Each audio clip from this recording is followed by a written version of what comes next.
Okay. Let's see, where would I?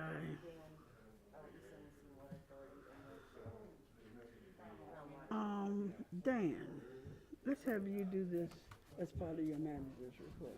We'll do that.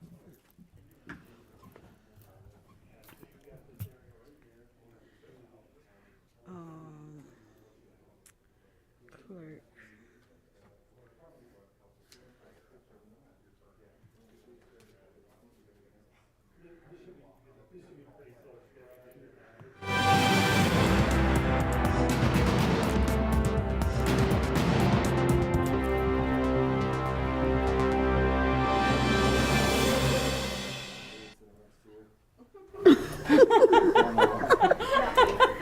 I don't feel that way, though. What if we shouldn't break this up just for the sake of social distancing? Yeah, we don't have Kathy. I'm getting tired of dancing all day. Ooh, That all went down. I did see that. Do you want me to sit here? I think we're okay. I'll just move on. One over? Okay. Probably helped I the can just go like this. television production too. Yeah, we just messed up their microphones and that. They're dying. There we go.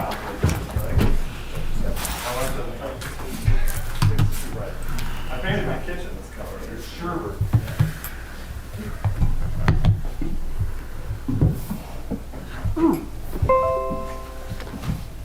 Well, it appears to be 6:01, but not by the clock on the wall.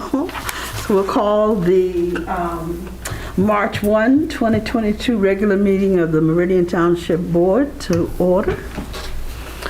Our first job at this point is for a Pledge of Allegiance. If everyone would stand and join me.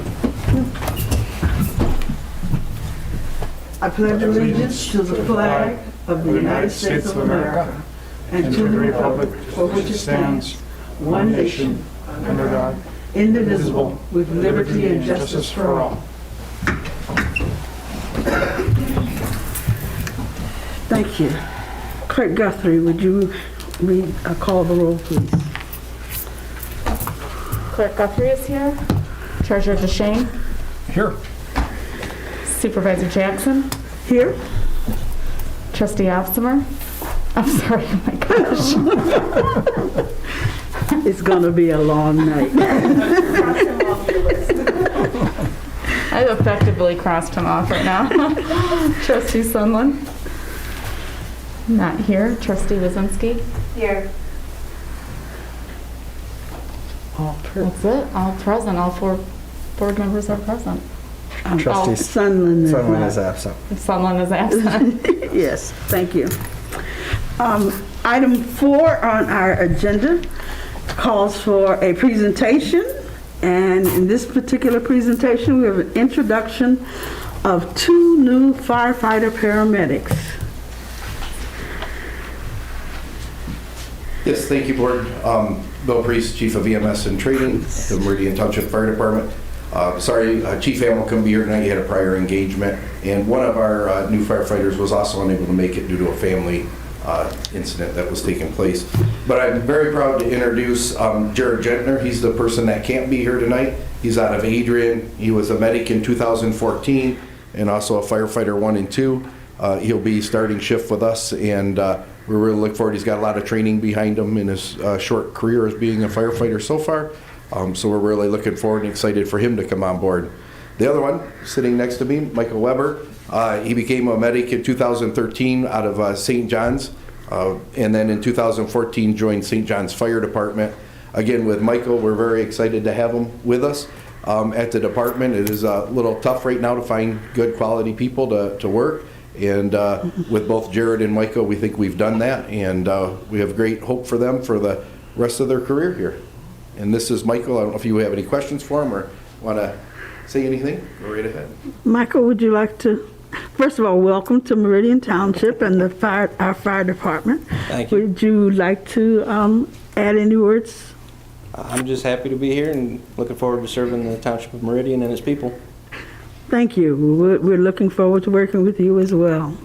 And that is also true of Mr. Gentry? Yes, Mr. Gentner. Gentner. Yep, cannot be here tonight. But All right. we just ask that you ratify both of them for new firefighter paramedic positions here. All right. Thank you. I believe that's not part of our consent agenda tonight, but we'll get to that. Thank you. Thank you, we will.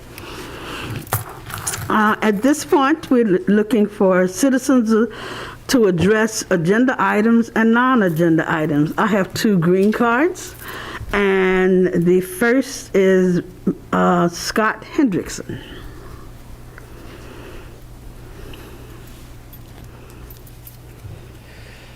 Good evening, Supervisor Jackson, members of the board. My name is Scott Hendrickson. I'm 4206 Greystone Drive, Okemos, Michigan. And I'm here tonight as the outgoing chair of the Planning Commission. Tonight on your agenda, it's agenda item 9E. You have the Planning Commission annual report. I know that ordinarily we would get up at the boards and commissions meeting to have a recap like this, but since you've got it on your agenda tonight, I thought it would be helpful to give a little life to it and come by and speak just for a few moments on it. Okay. The Planning Commission met a number of times over the course of 2021. We were primarily remote, as I'm sure most of the boards and commissions in Meridian Township were, save for a few in the summer and in the late December. We took up 2 ordinance amendments, which came before this body last year, including the change to automotive dealerships in C2 and C3. As well as the mixed-use plan unit development ordinance, which we spent a lot of time on, subcommittee work, and finally in front of the board, in front of the commission as well, which obviously you all have spent some time working on as well. Last year we had 5 rezoning requests, which were reviewed and approved by the Planning Commission. And we had, I believe I had it written down here, 8 special use permits that we worked on and approved, including the Buddy's Pizza that's going in over on Grand River in the corridor, the Woodward Way project, which came back before us again last year, and the Sparrow facility over on Jolly Road, to name just a few. So we believe that we had a pretty successful year. We had all 9 commission seats filled for the entirety of the year, which was exciting. We got a full house.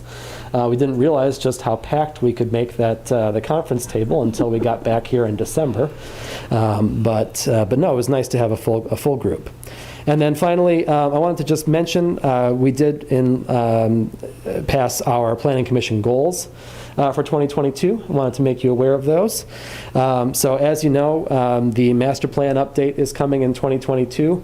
And our top goal for this year is to review the existing land use and other potential conflicts in anticipation of the master plan update and work through that. Our second goal was better coordination between other boards and commissions. We do have liaisons currently serving on a number of boards and commissions. And we're going to be exploring how we can better work with those boards and commissions as well as this body. And then finally, completing a series of quality of life ordinance amendments to help residents with frequent issues. The first of which we are considering at our next meeting in mid-March. These are small tweaks to ordinance that we believe will make a big impact on the local residents of Meridian Township. From a ordinance perspective, they're going to seem like small changes, but we believe they're going to have significant quality of life impacts on the residents here. And you'll be seeing those likely in April as we get through the process of holding public hearings and passing those on to you. So be on the lookout for those. Lastly, I am, as I mentioned, the outgoing chair. I wanted to just mention briefly the incoming leadership for 2022, which has already taken their seats. Our chair this year is going to be Mark Bloomer. Our vice chair is Peter Trezise, and our secretary is Dave Primo. So next year at this time, you'll be hearing from Commissioner Bloomer, Chair Bloomer, as he gives you a further update on what we did in 2022. So thank you very much for your time, and I appreciate your cooperation and support for the Thank last several you. years. Thank you. Just a moment, I wonder if any of the board has questions or comments before you walk away? I would just add that I noted in your report that Mr. Schmidt, I believe, noted that there is a law that requires such a report to be made to the board on an annual basis. I spent a lot of time on the Planning Commission. I was not aware of that. And our report usually came at the joint boards and commissions meeting. And so I'm glad to see that change. The other thing is, since you mentioned that the boards and commissions meeting, as you noted, is being planned at this point. I think April or May. Have we decided when that would happen? We had been. We're looking tentatively at Tuesday, April 25th at 6 p.m. to hold the annual meeting, which would typically be held on the fourth Tuesday of January. Okay. So, among other things, we'll be looking forward to hearing from your full commission and see you again. Thank you. And I'd be remiss if you'd give me another 20 seconds to, if I didn't indicate that we did have a significant change, as you know, in our staff liaisons, with Peter and Mark leaving and Tim and Brian coming in. And from all of our interactions, I can tell you that they have been excellent additions to the Meridian Township team, and have been excellent liaisons to the Planning Commission and the other commissions that I happen to serve on as well. So thank you to them for all of their hard work as well. And we're glad to hear that. Thank you. Thank you.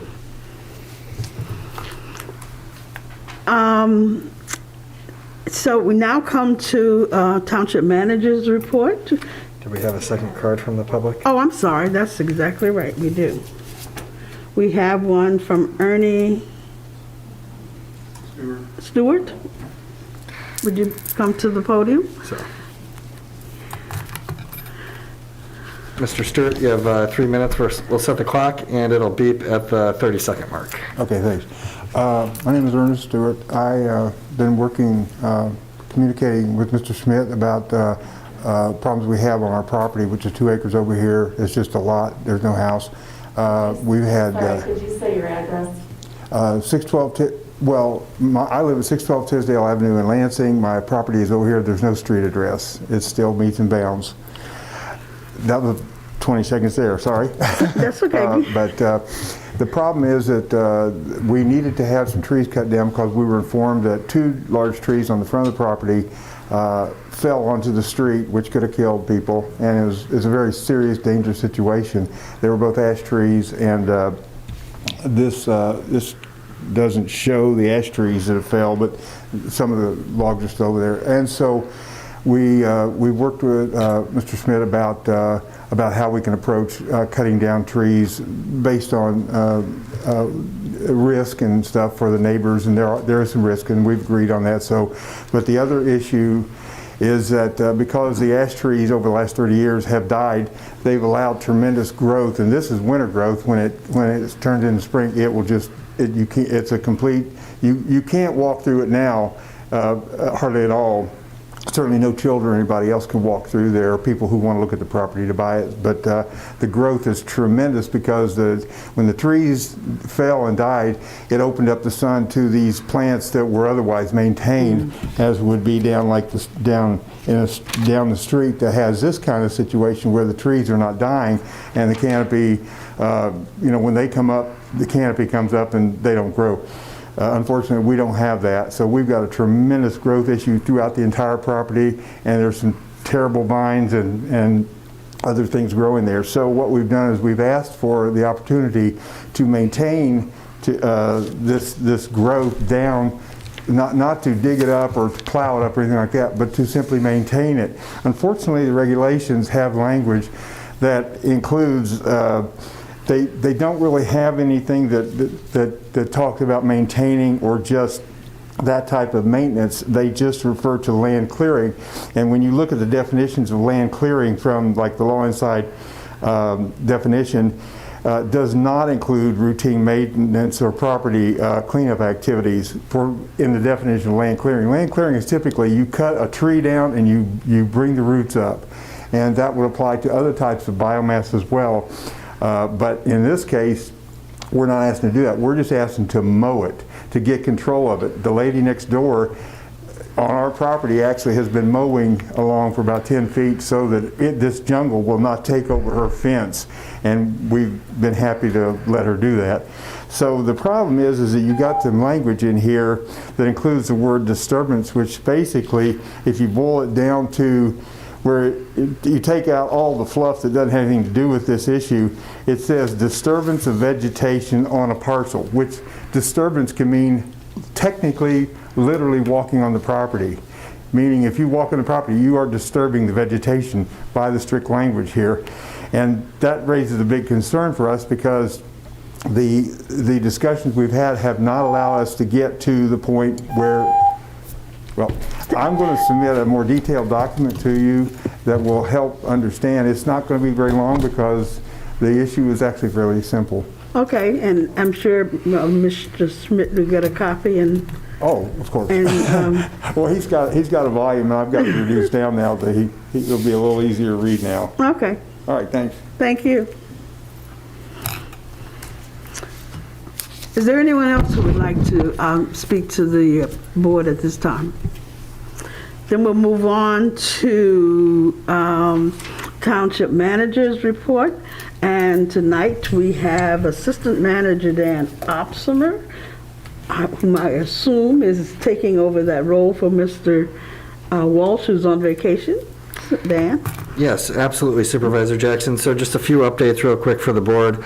The EDC and board subcommittee did meet this morning to review and deliberate on the Village of Okemos LLC number 2 request of the Meridian Redevelopment Fund. Treasurer DeShane and, of course, Supervisor Jackson were members of the subcommittee between the EDC and the board. Through that subcommittee meeting, a recommendation was made to grant an award of up to $1.25 million to the developer for public infrastructure, water, sewer, roads, curb, gutter, streetscape, anything that's not anything that is within the public right-of-way. And there was a second motion. The developer is seeking kind of affirmation from the township as to what our commitment might be so that they can go to the MEDC to have conversations about the new RAP program. The RAP program was created with federal stimulus funds by the state for economic development, and so they want to be able to go to the EDC and articulate clearly what the local commitment is in order to obtain those state funds. The developer is seeking up to $10 to $11 million across 3 or 4 different funding mechanisms from the MEDC, and so to that effect, the subcommittee did make a recommendation that it would entertain a request number 3, meaning a third request to the Meridian Redevelopment Fund on behalf of the Village of Okemos project, dependent upon funding level and source funding from the MEDC. So that process will now go to the EDC, which will then make a recommendation to this body, and so this body will probably see that sometime over the next 2 to 3 weeks, depending on the special meetings and whether or not we add it to a special meeting or push it to April or to late March. Trustee application process. The board did convene on February 15th at its regular meeting and established the process under which we will fill the trustee vacancies.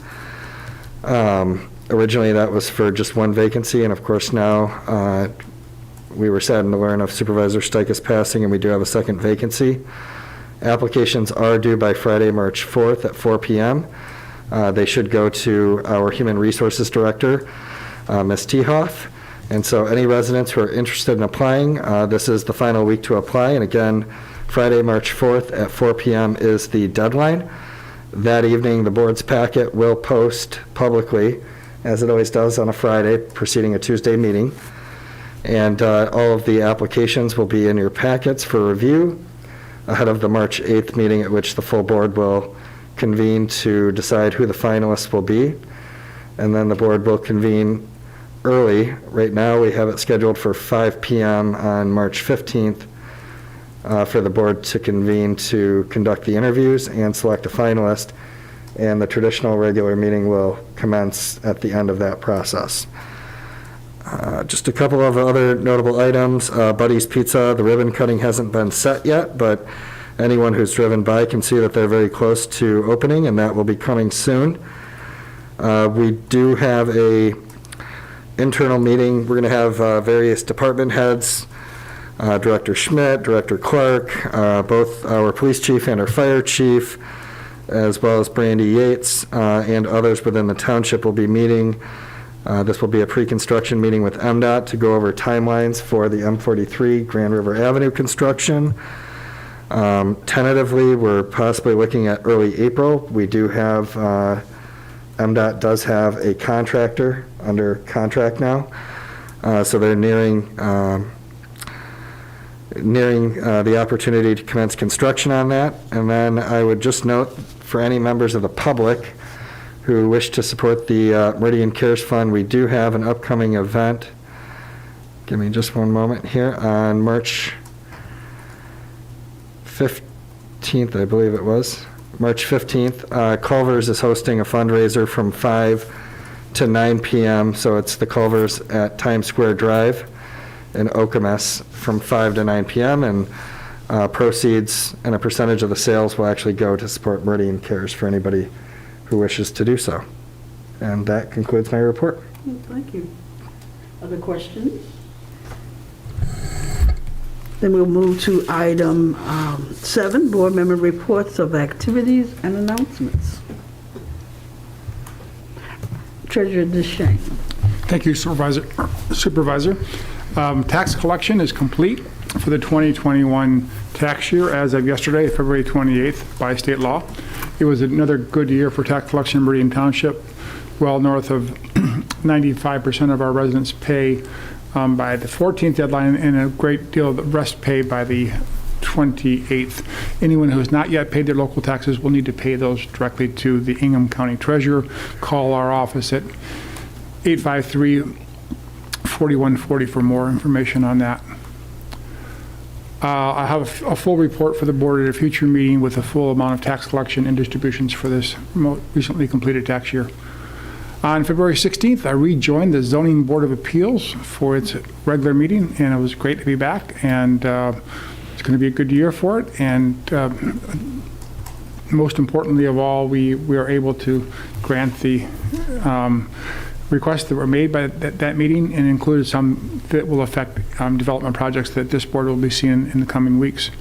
This morning, as Deputy Manager Upsimer pointed out, the Meridian Township EDC Village of Okemos Meridian Redevelopment Fund Subcommittee met. The ask initially was for $3 million for public infrastructure. That number was a non-starter at that meeting, and the more modest amount of $1.25 million was unanimously recommended by the subcommittee, with the proviso that they may come back to ask for additional money depending on what they get from the MEDC. It would be a matching grant that we would need to possibly need to fund. As was pointed out earlier, the majority of this additional gap funding they're seeking is coming from the state. The township's participation, that would be around 20% of what the state is putting in. While many of us are frustrated with the Village of Okemos project and the continued asks from the developer for public monies, I think this committee got some satisfaction that this is it, and this is the last request that should come from them, and the next thing we should be seeing from them will be a construction plan, and that's certainly our hope.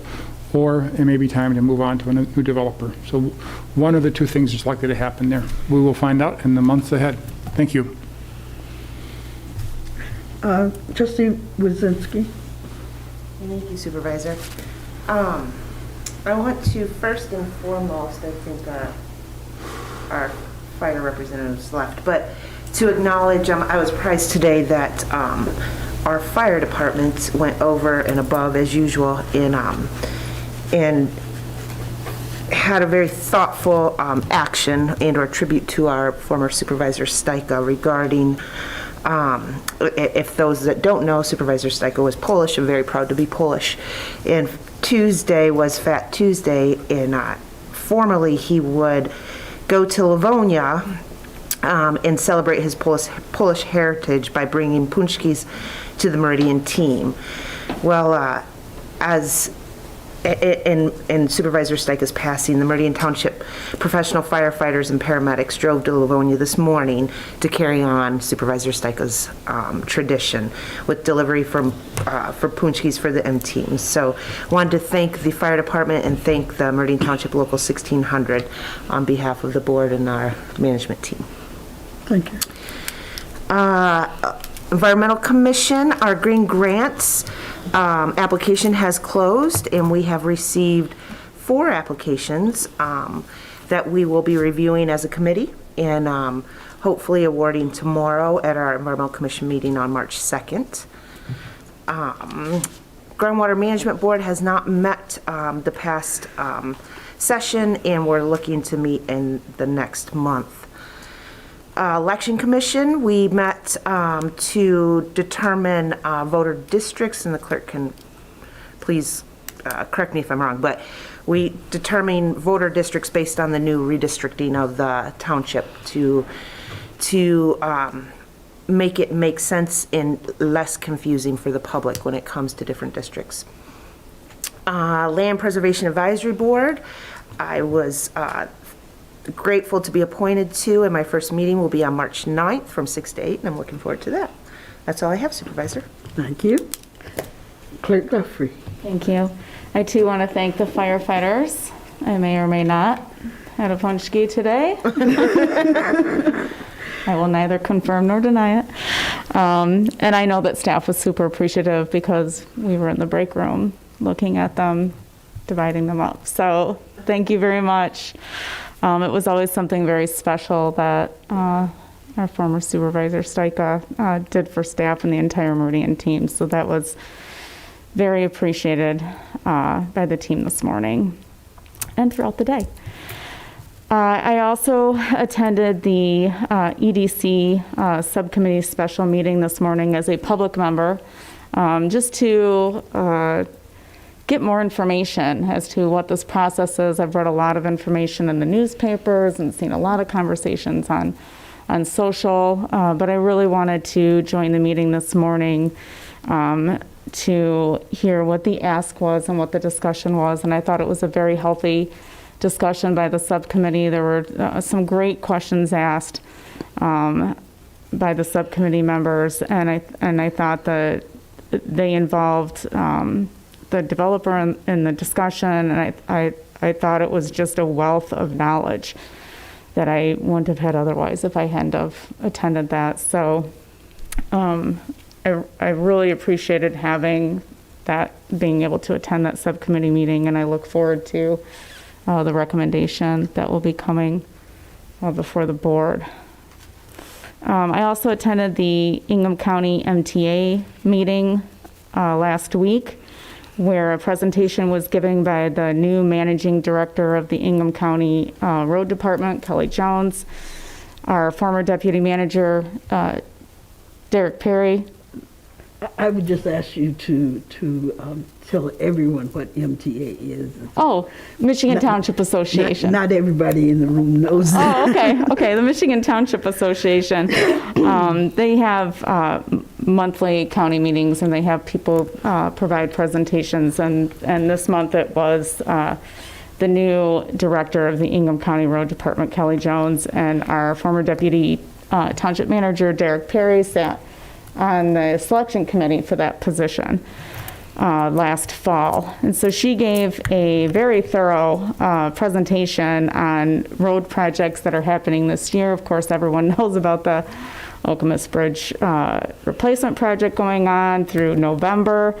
They'll also be working at the Hazlitt Road and Park Lake Road intersections starting in spring, reconstructing the intersection.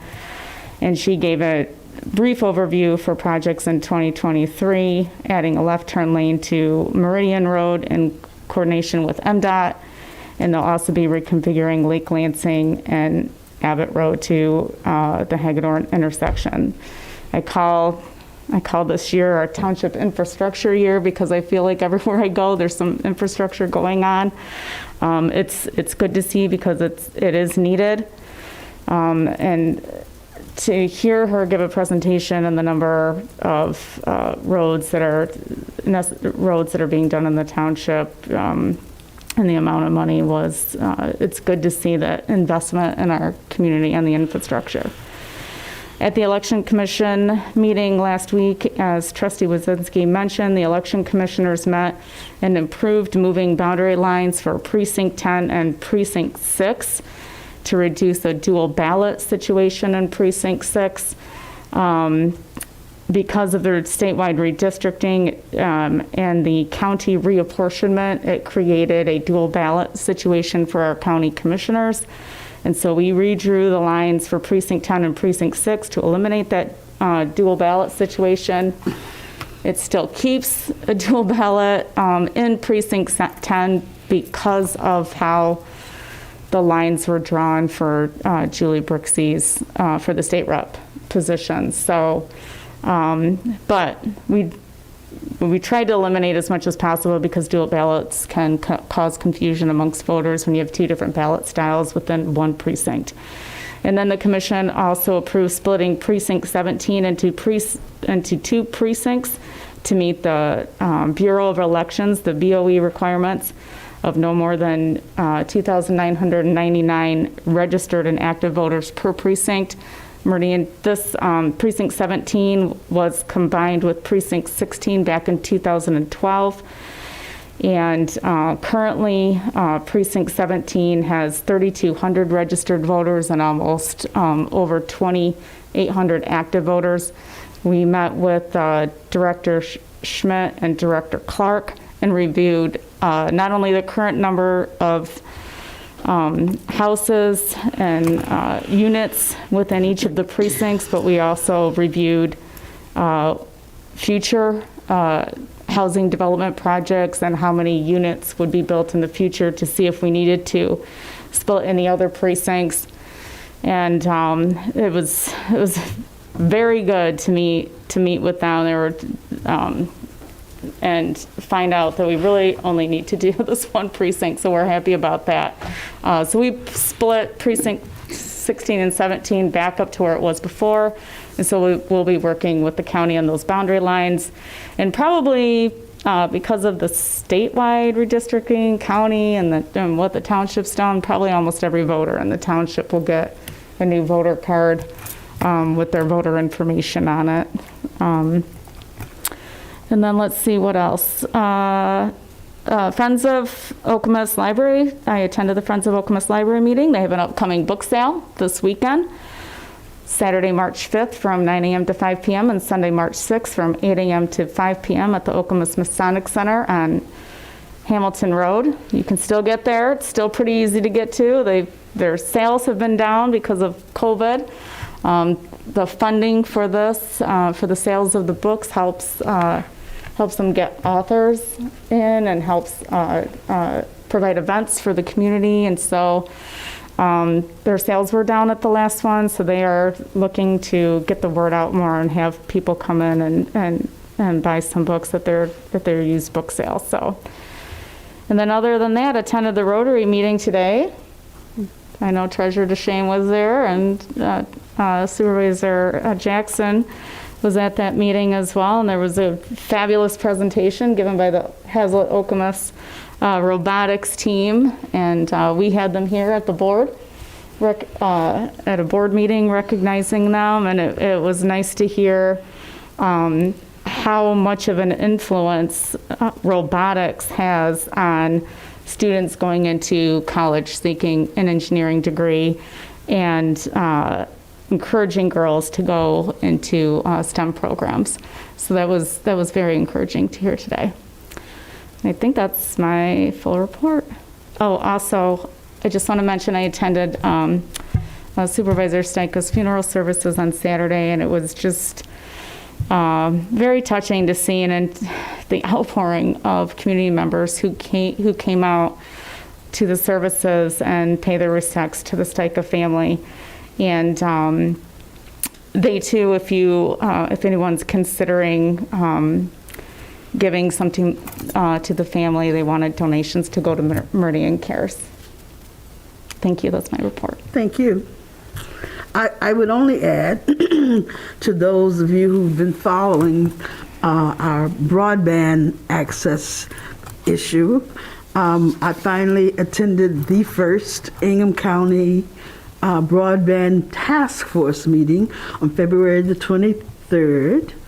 And the primary information to come out of that is that the county has contracted with Merit Network, some of you may be familiar with that, to help assess access to high-speed broadband in the township. They have a program developed. It will be rolled out, I think, maybe the end of March, early April. So I believe they intend to be finished with that process in June. And so be on the lookout for information about how to let the rest of us know what kind of access you have. And hopefully we'll learn how to move forward in bringing broadband access to the whole county in the process.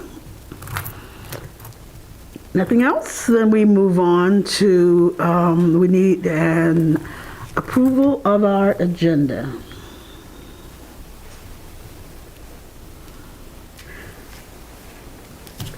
Trustee Wazinski. I'll move to approve the agenda as presented.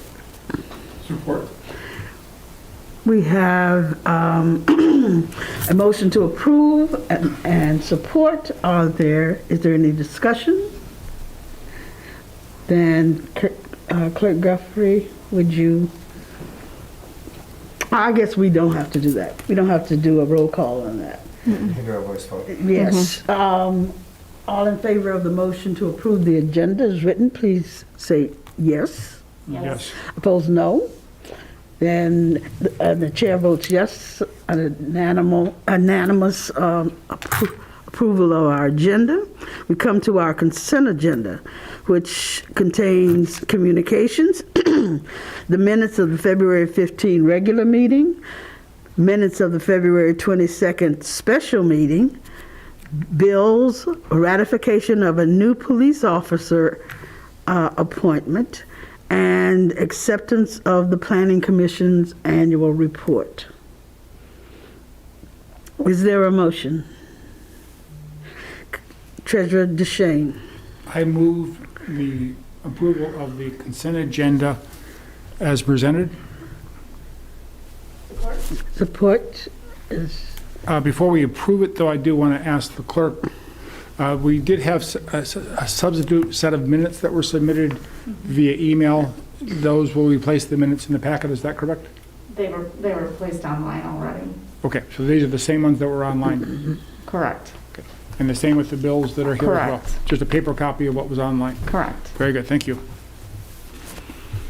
all right, all in favor, consent agenda must be by roll call.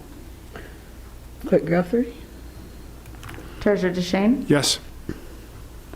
Supervisor Jackson? Yes. Trustee Wazinski? Yes. And Clerk Guthrie votes yes. Motion carries 4-0. Thank you. No questions for the attorney tonight. No hearings tonight. We come to item 12, action items. Item 12A has to do with the Township Damage Assessment Plan.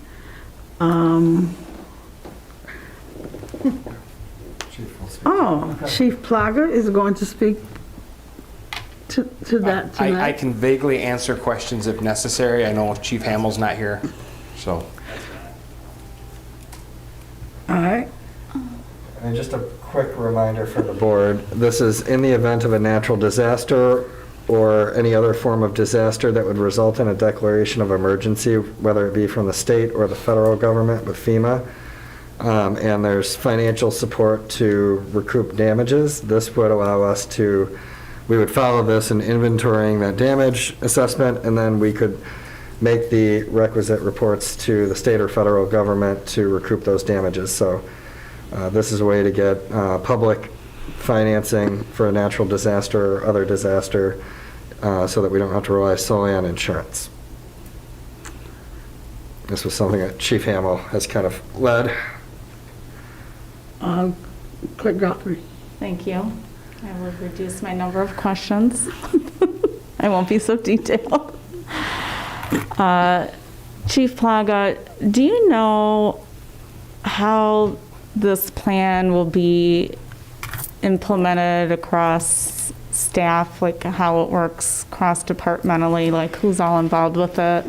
So I used to be a certified emergency manager in the state, so I'm very familiar with how this all works. And damage assessment, we do a windshield damage, and I know that the fire chief spoke at the last board meeting about this, where we go out and do a first-hand look to report back to the state and to determine whether or not we have the sufficient amount of damage for us to move on.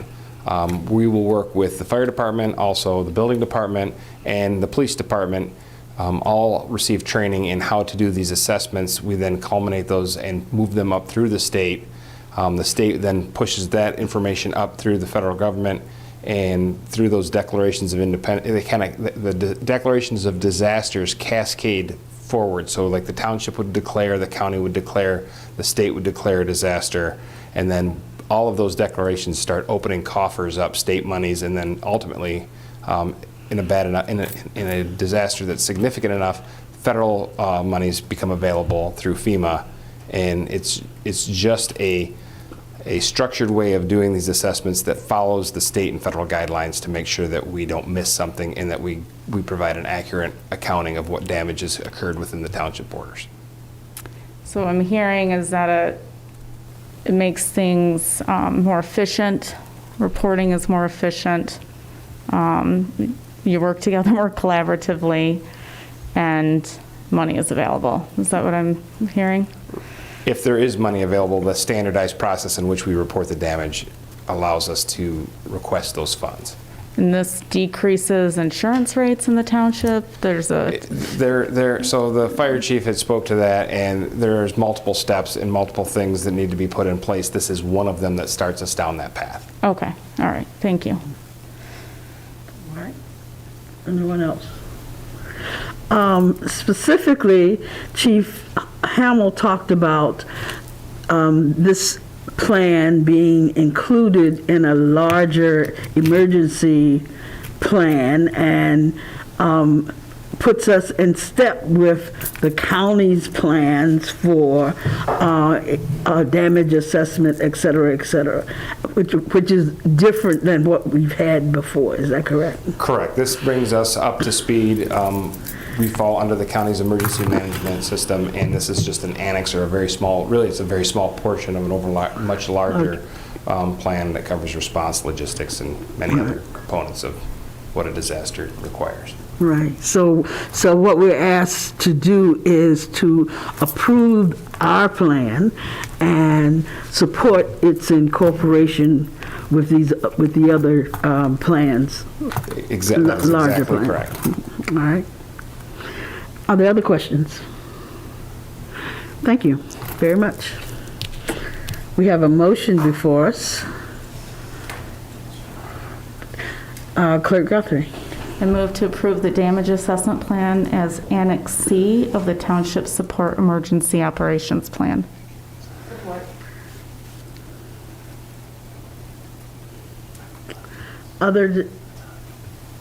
Would you like to speak to your motion? Anything you'd like to add to the explanations we've gotten, or the introduction we've gotten?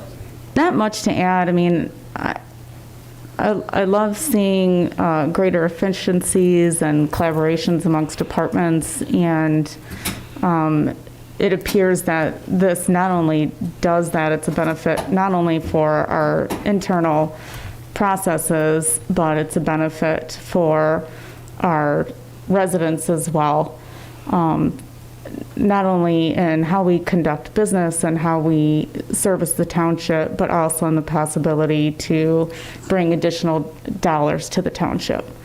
I also, in reading it, like how it complements the emergency operations plan that Chief Hamill has put into place that the Township Board has previously approved. And for that reason, I make the motion for this tonight. All right. Ms. Lewizinski. I would concur with everything the clerk said, and just knowing we have a plan that's already been well thought out, given that we're having so much more flooding and other natural disasters that are happening as a result of climate change. It just makes sense that we have this. In addition, if we were to ever have a natural disaster, we now are eligible for that funding that we wouldn't necessarily have in our budget, so. Without the plan. Without the funding. All right. Mr. DeShane. I appreciate Trustee Wazinski's point, bringing up climate change, because we are seeing far more natural disasters throughout the world. This kind of a plan will come to us one of two ways. This way, which is a proactive action by our staff to bring it to our attention, to improve our existing procedures, or after a disaster, which is kind of like what I did after the ice storm of 2013. I got a backup generator. And of course, haven't needed it since then. It would have been great to have it a month before. So this will be better than my backup generator. It will be something that will be in place and ready when we need it, should a natural disaster come before the township and come to the township. And again, I appreciate the staff level work that went into this and bringing it to us, having it vetted so it's in place when we need it. Thank you very much. Okay. So the motion before us is to approve the damage assessment plan as Annex C of the township's support emergency operations plan. All in favor of the motion, please say yes. Yes. Yes. Yes. Opposed? No. Chair votes yes. And the motion passes unanimously. Is that correct? Correct. All right, we move now to item 12B, which is the Harkness Law Firm contract. Assistant Manager Officer will introduce this subject. Yes, so at the board's February 15th meeting, the board did discuss the contract and how to proceed. And so what's before you tonight is a 3-year extension. The contract has always included the option for the board to extend it on a 3-year basis. The retainer remains flat at $80,000, which was the original retainer established in 2015 for the board's reminder. And Mr. Harkness's work with the township precedes the adoption of the contract. His work with the township actually dates back to 2010. If you have any additional questions for Chief Plaga, I'm sure he would be happy to answer those. But that is the contract before you. This language is pretty standard throughout many of our contracts where we have 3-year options for extensions, whether that be for solar or our law firms or contractors. Mm-hmm. Okay. Does anyone have questions for for Chief Plaga? Trustee Wazinski. Thank you. Thank you, Supervisor. Chief Plaga, could you, in a few words, just give us a synopsis of performance when it comes to the Harkness Law Firm? It's very easy. It's excellent. We have a wonderful experience with Mr. Harkness. Like I said in the previous board meeting, we can call him any time of day or night, and he's there to answer our questions and give us guidance. So I feel fortunate to have worked with him this far and look forward to working forward with him if the board approves this for the next 3 years. Thank you.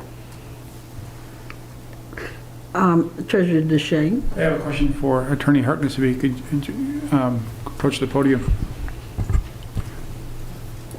I guess we can allow that.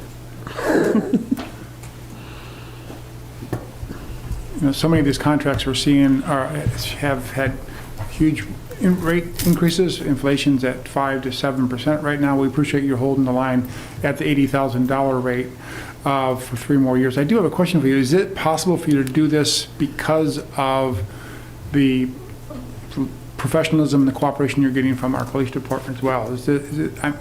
They've given you lots of compliments. I want to give you a chance to talk about working with our police department and how that's worked for you as the attorney. So I have several municipalities that I work with. Some of them are general civil, but several of them involve prosecution work as well. And I can say working with the Meridian Township Police Department is, as far as police work, they're phenomenal. I can't say enough about Chief Plaga and the rest of his team. They make my job that much easier. When I go in to prosecute a case, very thorough reports, even the putting together of the packets, it's actually kind of amazing. You know, I get information sheets followed by witness lists, followed by Secretary of State reports, criminal histories, and then the report, and even an inventory of what they found and everything. So, I mean, there's no stone unturned with the police department. So that's one of the reasons I love working with the police department, is because they're so thorough, they're so professional, and you know, I appreciate the kind words from the chief, and I will say it's, you know, my accessibility, which I plan to keep moving forward. I have the same level of accessibility with the officers in that, you know, I have all of their phones. They're very communicative with me when I need additional information on cases when that comes up. So, I mean, that's also very, very helpful. Great. Thank you very much. Thank you. Thank you. No, anyone else have questions for Mr. Harkness? Thank you, Mr. Harkness. Thank you. We have Ms. Treasurer DeShane. I'll move to extend the current Harkness Law contract as presented in this packet from May 1, 2022 through April 30th, 2025.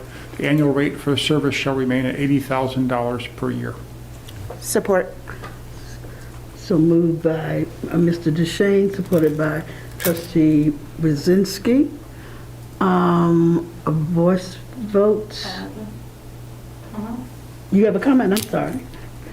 Kurt Guthrie. Thank you. So I said this the last meeting. I'm going to say it again.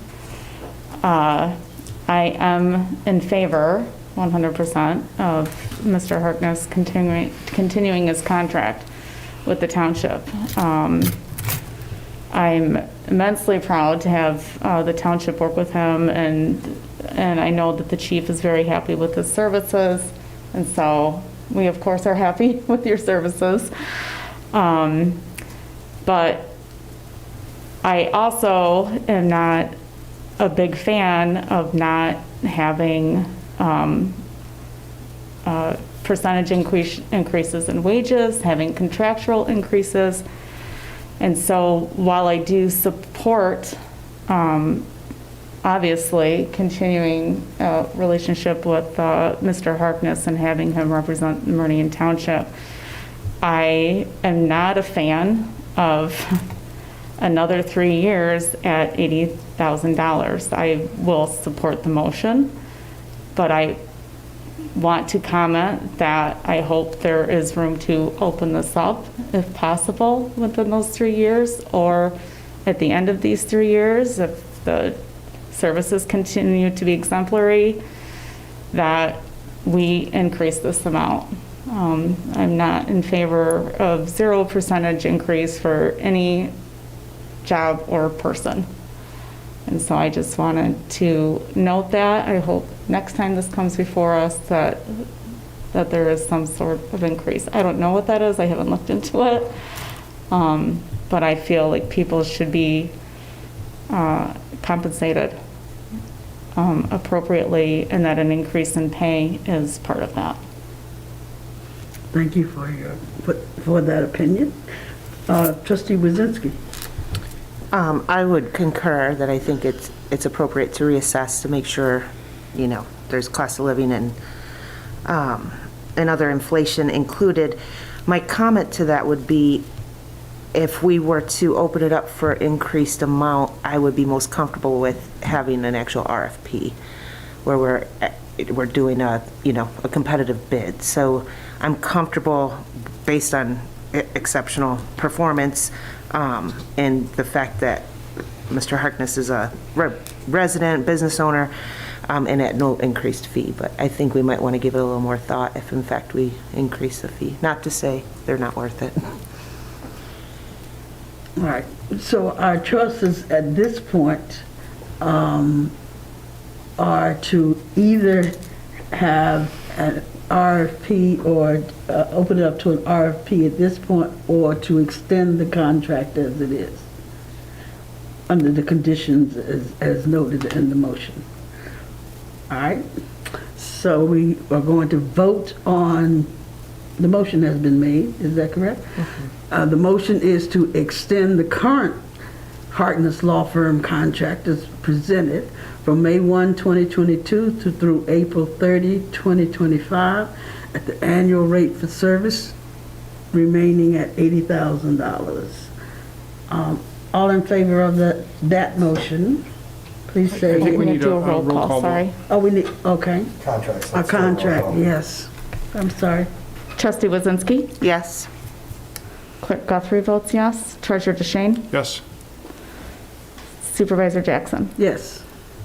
Motion carries 4-0. All right, thank you. And congratulations, Mr. Harkness.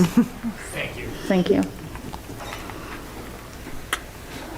We move now to item 12C, which is ordinance 2022-01, fire hydrant hose connection standards. Mr. Schmidt? Madam Supervisor, I would just offer one additional comment from our last meeting.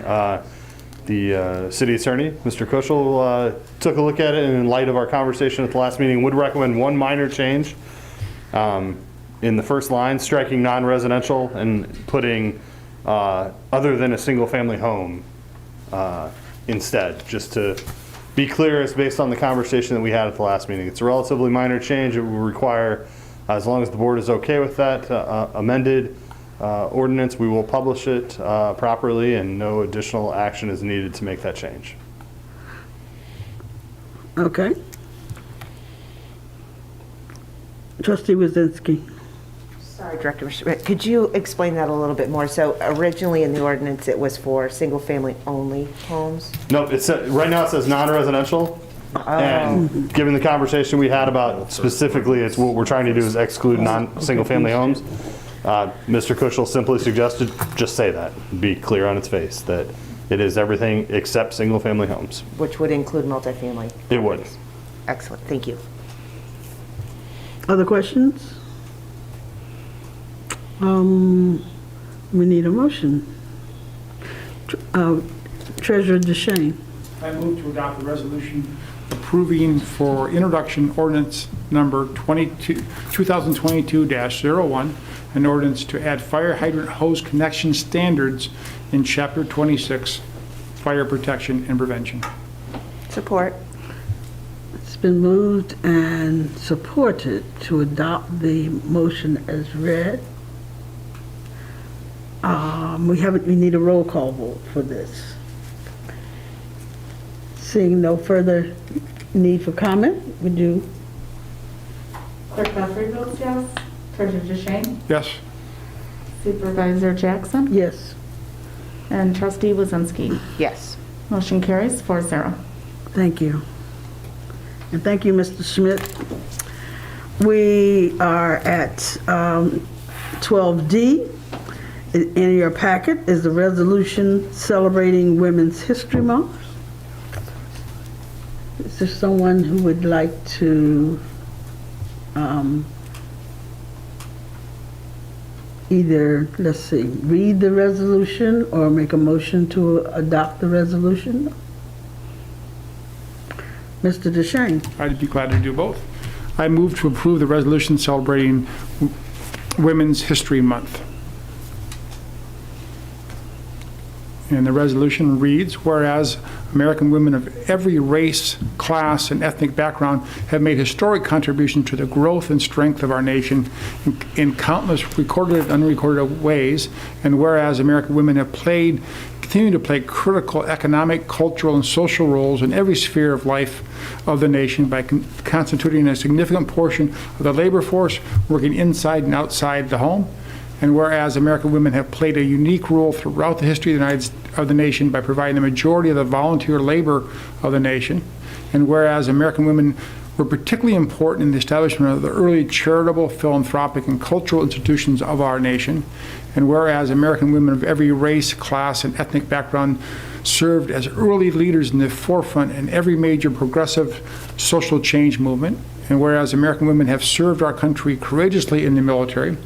And whereas American women have been leaders not only in securing their own rights of suffrage and equal opportunity, but also in the abolitionist movement, the emancipation movement, the industrial labor movement, the civil rights movement, and other movements, especially the peace movement, which have created a more fair and just society for all. And whereas, despite these contributions, the role of American women in history has been consistently overlooked and undervalued in the literature, teaching, and study of American history. And whereas women have played and continue to play a major role in the governing of the Charter Township of Meridian, serving on numerous boards and commissions, and as the supervisor, treasurer, clerk, and trustee throughout the township's history. And whereas the Congress of the United States passed a resolution in 1987, and in every successive year since then, designating March as Women's History Month, calling upon the people of the United States to observe and honor the role of women in the nation with appropriate programs, ceremonies, and activities. Now, therefore, be it resolved by the Township Board of the Charter Township of Meridian, Ingham County, Michigan, that Meridian Township shall observe March 2022 as Women's History Month. Is there support? I'll support. Trustee Brzezinski, you kind of left to do that, right? Thank you for reading that and making the motion. Other comments? I'm hopeful and expecting that our communications department and other departments will be engaged in this and continue to provide lots of information to our residents on the substance of this resolution and other activities that we're doing to honor Women's History Month. Does Clerk Guthrie know of any specific activities or? No, I was actually going to ask the Assistant Township Manager if he knew of any activities that staff has talked about. I do not recall any updates from the staff meeting yesterday, but we can certainly check with Communication Manager Yates and her team to see what they have in the hopper. I'm sure they have stuff prepared. Very good. Trustee Brzezinski. I would say thank you to Treasurer DeShane for that, in just being a female board member, a resident, mom, sister. You know, we've really made a lot of strides in equity for women. We still have a long way to go. There's still a lot, there's still a lot that I can say incur daily that could be blatant discrimination, or it could be most often microaggressions that some might not necessarily know that's how it's being taken. So I say all of that to say that I think Meridian Township has really done a fantastic job with specifically incorporating women into leadership roles. If I'm doing my math right, including our elected officials and our managers, we're at 60% of directors being female. If you look at the board today, granted, we're not a full board, we're certainly outnumbering Treasurer DeShane.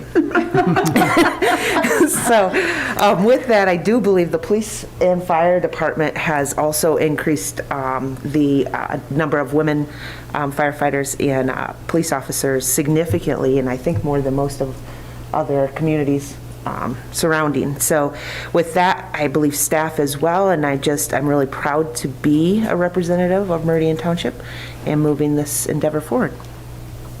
Well said. Clerk Guthrie. Thank you for this motion. I appreciate you reading that. I would like to see, I don't know if I say this now or ask the Assistant Township Manager to pass this along. I would like to see more concrete information about how women in Meridian Township have contributed to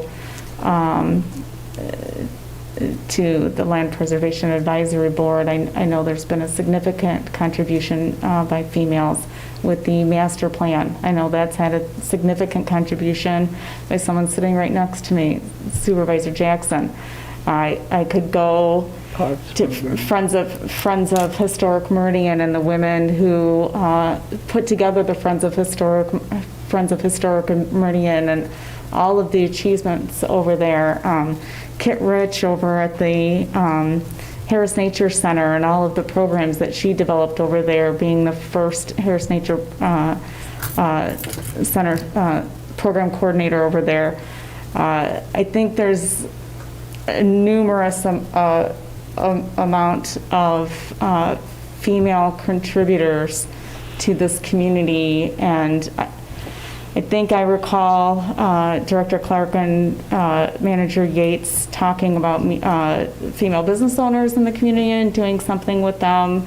But I would also love to see a resolution that actually supports women who have contributed X, Y, and Z in the community. And I don't know if that's something staff can work on, something that we could maybe see at the end of the month, kind of wrapping up the month, you know, of Women's History Month or something in the future. But it really struck me when you said, you know, reading the motion with females being overlooked. I don't want to overlook any of the contributions of the many, including, you know, the former clerk Helmbrecht, and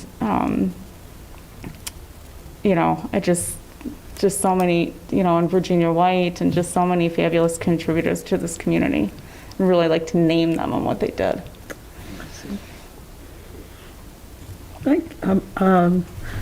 Mr. DeShane. Well, with Supervisor Jackson assuming her role, that will make 3 out of the past 4 supervisors in Meridian Township have been women. Yes. Clerk Guthrie makes 3 out of the past 4 clerks have been women. The treasurer's area were 50-50 if you go back to Treasurer Brixey, but we are making progress. We heard from the Robotics Club this morning at the Rotary meeting, and they made a special effort to involve young women in their STEM programs, and they now have almost 38% of the Robotics Club members, which you would think would be a traditional male club, only it's not. It's more than a third of it are female members, including some all-female teams that are going to the international competition. So we are making progress here. At the same time, I'm sure if we brought the police chief back up to the podium and asked him, has domestic violence gone away in Meridian Township, his answer would be no. So women continue to struggle with historical struggles, including violence against them, and we need to do more. And we're doing a lot here, but we need to do more. I think we would all agree on that. Thank you, yes. Trustee Wazinski. Thank you for that. That was nice to hear. I would say that specifically with robotics and being a female in the science industry, it wasn't easy to attend some of the clubs and things that were, you know, predominantly a male attendees. But I think leadership, female leadership, makes that happen, and I support, you know, both of you for stepping up and serving the community, but it also our male counterparts that support us as well. So yes. Appreciate that. And assistant manager as well. If there's no further comments, and thank you all for those comments to supplement the resolution. Since it is a resolution, we need a roll call vote. Yep. Supervisor Jackson? Yes. Trustee Wazinski? Yes. Treasurer DeShane? Yes. And the clerk votes yes. Motion carries 4-0. Thank you. And now we come to a couple of items that are kind of housekeeping items, since there's been such movement and changing of roles in the township. And so item 12E is the appointment to the East Lansing Meridian Water and Sewer Authority. Mr. Officer, are you planning to introduce this? Yes, so with the Item departure, first? yes, thank you, Supervisor Jackson. So with the departure of our former Deputy Township Manager and Director of Public Works and Engineering, Mr. Derek Perry, We do have a vacancy on the East Lansing Meridian Water and Sewer Authority, ELMSWA.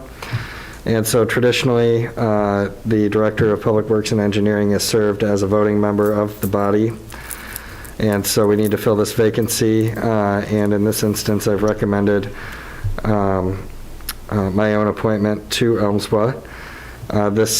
Historically, what we've done with these appointments on the staff level is there is no end term to the appointment. So Deputy Manager Perry was appointed on May 19th, 2015 to serve on ELMSWA in perpetuity, and then our alternate voting member is Chief Engineer Yanis Shrady, and so Yanis is already appointed as the alternate voting member in perpetuity so long as he continues to work for the township in his capacity. So Deputy Manager Perry was also the current chair of ELMSWA, so the authority's public body will need to select a new chair, and historically it rotates between the Director of Public Works for East Lansing and the Director of Public Works for Meridian. So Nicole and I will have a conversation about who wants to chair the authority moving forward. But by all accounts, I did attend the first meeting, the February meeting of the authority during my first week, and Clyde Dugan, the executive director, seems to run a very good authority, and there's going to be some change there as well, but there's succession planning in the works, and I'll keep the board apprised on that. All right. Treasurer DeShane. Well, ELMSWA does an annual meeting every year. In fact, Clerk Guthrie and I attended it last year. Assistant Manager Opsner, would you like to give a broad overview of what ELMSWA is and how it serves Meridian and East Lansing residents? Yeah, so it's owned in, it's East Lansing and Meridian's water authority, so it owns and operates the water production facilities. So we maintain our own water mains and our own sewer mains. However, the authority produces the water that we put through our system. And so all the capital outlay that goes with maintaining our water production and treatment facilities is run through ELMSWA. The distribution system itself we maintain separate from East Lansing. There are a few exceptions to that rule when you get close to the boundaries of East Lansing and Meridian Township. For instance, we're going to be putting some laterals into on the boundary between East Lansing and Meridian in the Edgewood neighborhood. I think I'm misremembering which neighborhood, but there's a few homes on the boundary of the city that are still on the city's sewer. So we're adding sewer laterals so that they can connect to our system, but by and large, we each maintain our own distribution system. And by owning our own, we're able to provide our water and sewer customers with exceptionally low rates. We have the lowest water and sewer rates anywhere in the region. In fact, don't want to seem too competitive with East Lansing, but our rates are almost half of what their rates are. So we provide excellent water and sewage facilities, and we do it at a bargain rate. And we do that in part because we own the plant. And we've made the capital improvements to it over the years to keep it working properly and providing extremely high quality water, which is tested regularly. Most recently, we had an arsenic concern in a lot of water authorities, and we did that testing, and the low levels were so low they couldn't be tested. That's how low levels of arsenic were in the water. So, do we know when the annual meeting will be this year? I do not know, but I can give you a report tomorrow on when that will take place. Okay. I mean, one thing that benefits us is the age of our system. Our system is far newer, and we do not have a combined system. East Lansing still has combined stormwater and sewer system, and that creates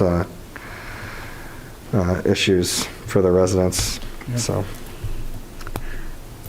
Mr. Opsner, I note that the Water and Sewer Authority also has, I guess, civilian representation from Meridian Township. Are you aware of who they are? Could you name them at this point? I've only met them once, so I could not name them off the top of my head, to be honest with you. It's on East Lansing's page. Did I put them in my memo? We do have 2 citizen representatives. They both have professional background with water and sewer treatment. One of them is they Brad bring Bro- expertise to our authority. And the February meeting was actually the first time that I had met them. Okay. These are timed appointments? Yes, they are 3-year terms, and so this body appoints them to 3-year terms. And I probably do need to dig in, because when I was doing my research on this, back in 2015, there was a lapse in one of the appointments, so way back then, so. I believe one of the members is Brad Brogan, who's also the chair of the Meridian Historical Village, which is typical of a Meridian Township resident, taking his expertise to help in one area and then taking his passion for the historical village in another. But we, like all of our boards and commissions, these representatives bring a lot of industry expertise based on their career to these volunteer appointments. And we also would like to express our appreciation for their service on these boards. Mr. Brogan and Mr. James Eklund are the 2 Meridian Township representatives on the body. Mr. Brogan's term expires at the end of 2023, and Mr. Eklund's expires at the end of 2022. Okay. So we'll be bringing that back to you before the end of the year. Okay. So now that we all understand what we're talking about and who's involved, would Trustee Wazinski, would you like to make the motion? I would. Excuse me. I move to appoint Dan Opsmer, Assistant Township Manager and Director of Public Works and Engineering, to the East Lansing Meridian Water and Sewer Authority. Support. It's been moved and supported. All in favor of the motion to appoint Assistant Township Manager Dan Opsmer to the East Lansing Meridian Water and Sewer Authority, please? We need a roll call vote, actually, apparently. Clerk Guthrie votes yes. Treasurer DeShane? Yes. Supervisor Jackson? Yes. And Trustee Wazinski? Yes. Motion carries 4-0. All right. And I look forward to item swearing you in. 12F has to do with appointing alternate one and two to the Groundwater Management Board. Yes, thank you, Supervisor Jackson. So Yeah. similar to the previous item, this is another housekeeping matter with Mr. Perry's departure. So Trustee Wazinski does serve as our Meridian representative and the standard voting member on the Groundwater Management Board. Chief Engineer Yanis Shrady currently serves as the alternate 2 member, and Mr. Perry previously served as the alternate 1. My recommendation to you is to appoint our Chief Engineer Shrady to alternate 1 and myself to alternate 2. To fill those if Trustee Wazinski is absent from any of the Groundwater Management Board meetings. Just by way of background on this item, the Groundwater Management Board was created and established for the purposes of protecting our watersheds and our groundwater. Roughly 98% of our drinking water here in mid-Michigan comes from our groundwater, so that is the predominant responsibility of the Groundwater Management Board, and it was established back in 1982. If you have any questions, I am more than happy to answer them. I'll start with just one. So the Groundwater Management Board in total involves a 3-county representation that is managed by Tri-County Regional Planning Commission.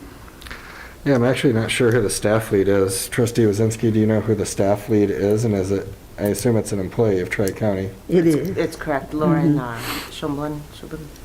Yes, that's correct. And it is Tri-County. There is representation from all municipalities within those Tri-County regions. Okay. All right. Clerk Guthrie? I move to appoint Chief Engineer Yanis Shrady as the township's alternate 1 member of the Groundwater Management Board And move to appoint Dan Opsmer, Assistant Township Manager and Director of Public Works and Engineering, as the township's alternate 2 member of the Groundwater Management Board. I'll support. All right. We can take both motions together as one. Then the motion is to appoint Yanis Izradi as alternate 1 member, and Mr. Opsimer, Assistant Manager Opsimer, alternate 2 member of the Groundwater Management Board. We need a roll call vote again. Treasurer DeShane? Yes. Clerk Guthrie votes yes. Trustee Wazinski? Yes. Supervisor Jackson? Yes. Motion carries 4-0. Thank you. On our agenda now, we come to discussion items, board discussion items. The first is the special use permit number 22-011, and this has to do with the special use permit requests being referred to us from the Planning Commission. Mr. Schmidt. Yes, I'll be brief in my comments this evening. The request in front of you is to construct a building larger than 25,000 square feet on the vacant piece of property adjacent to the existing Meridian Company building. Meridian Company has outgrown their space and are looking to stay in the community and expand. And so they're proposing a building slightly larger than 31,000 square feet on the adjacent vacant 5 acres. Does require a township board approval per ordinance. Planning Commission reviewed the matter at their last meeting, had no concerns, waived the rules, and took action that evening to move the project forward to the township board. Staff has identified no major concerns in the special use permit review and would recommend approval. Site plan review and all the technical details are still forthcoming, obviously, but at this stage of the process, we've identified no concerns. I know the applicant is here this evening, can speak further to it if you'd so desire, and I'd be happy to answer any questions that the board might have. I think we'd be happy to hear from the applicant.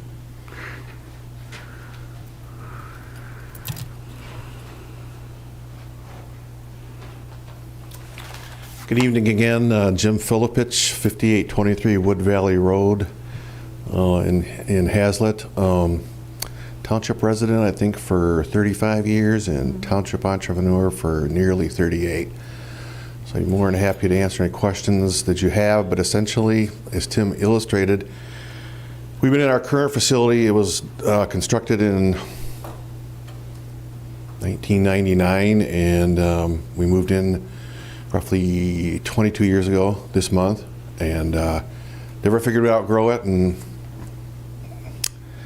Mother Fate has a strange way of doing things. So here we are, need a bigger house, bigger operating plant, and happy to answer any questions you may have. Mr. DeShane. First of all, I want to thank you for your reinvestment in Meridian Township. We can see from the plan here you are just a stone's throw away from Bath Township and Clinton County, and you're staying here in the township and in the county, and we appreciate that very much. What are your plans for your existing building you're moving out of? Do you have a buyer for it? No, we intend, I'm the J in M&J Management, which is my brother Marty and I. We will be the owners and the developers, and we'll essentially probably sign a listing agreement with a commercial realtor later on this summer to find a single-use entity that would take over our existing 19,000 square foot facility, and there's no intention to sell it, and their use would be in compliance with township industrial district ordinances. You're building at a time of COVID and increased raw material costs and construction materials costs. You've had this plan on the books, I'm guessing, for a while. I'm curious if you can give us a ballpark figure or to help us to compare other projects we're looking at right now. Do you have an estimate of how much your costs have gone up to what they would have been 2 years ago for your building materials? A rough ballpark cost would probably be in the 20 to 22% range. And as far as a timeline, we had a rather successful second soiree with the Drain Commissioner's office earlier today, just just a couple of minor points as far as their concerns are. So now pending the action of this board, we're hoping to go back to Studio Intrigue Architects and render our final construction plans and hopefully submit to the township in May, and hopefully again with the issuance of a building permit at or around early June.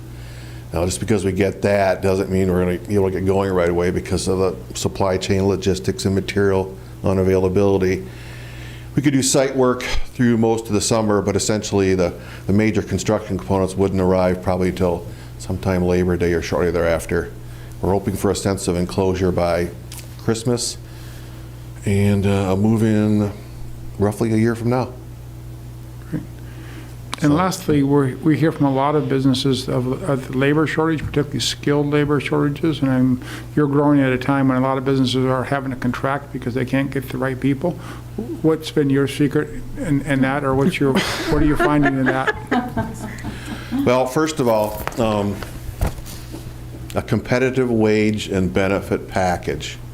As a matter of fact, we just, as of February 1st, updated our wage scale for all of the field staff.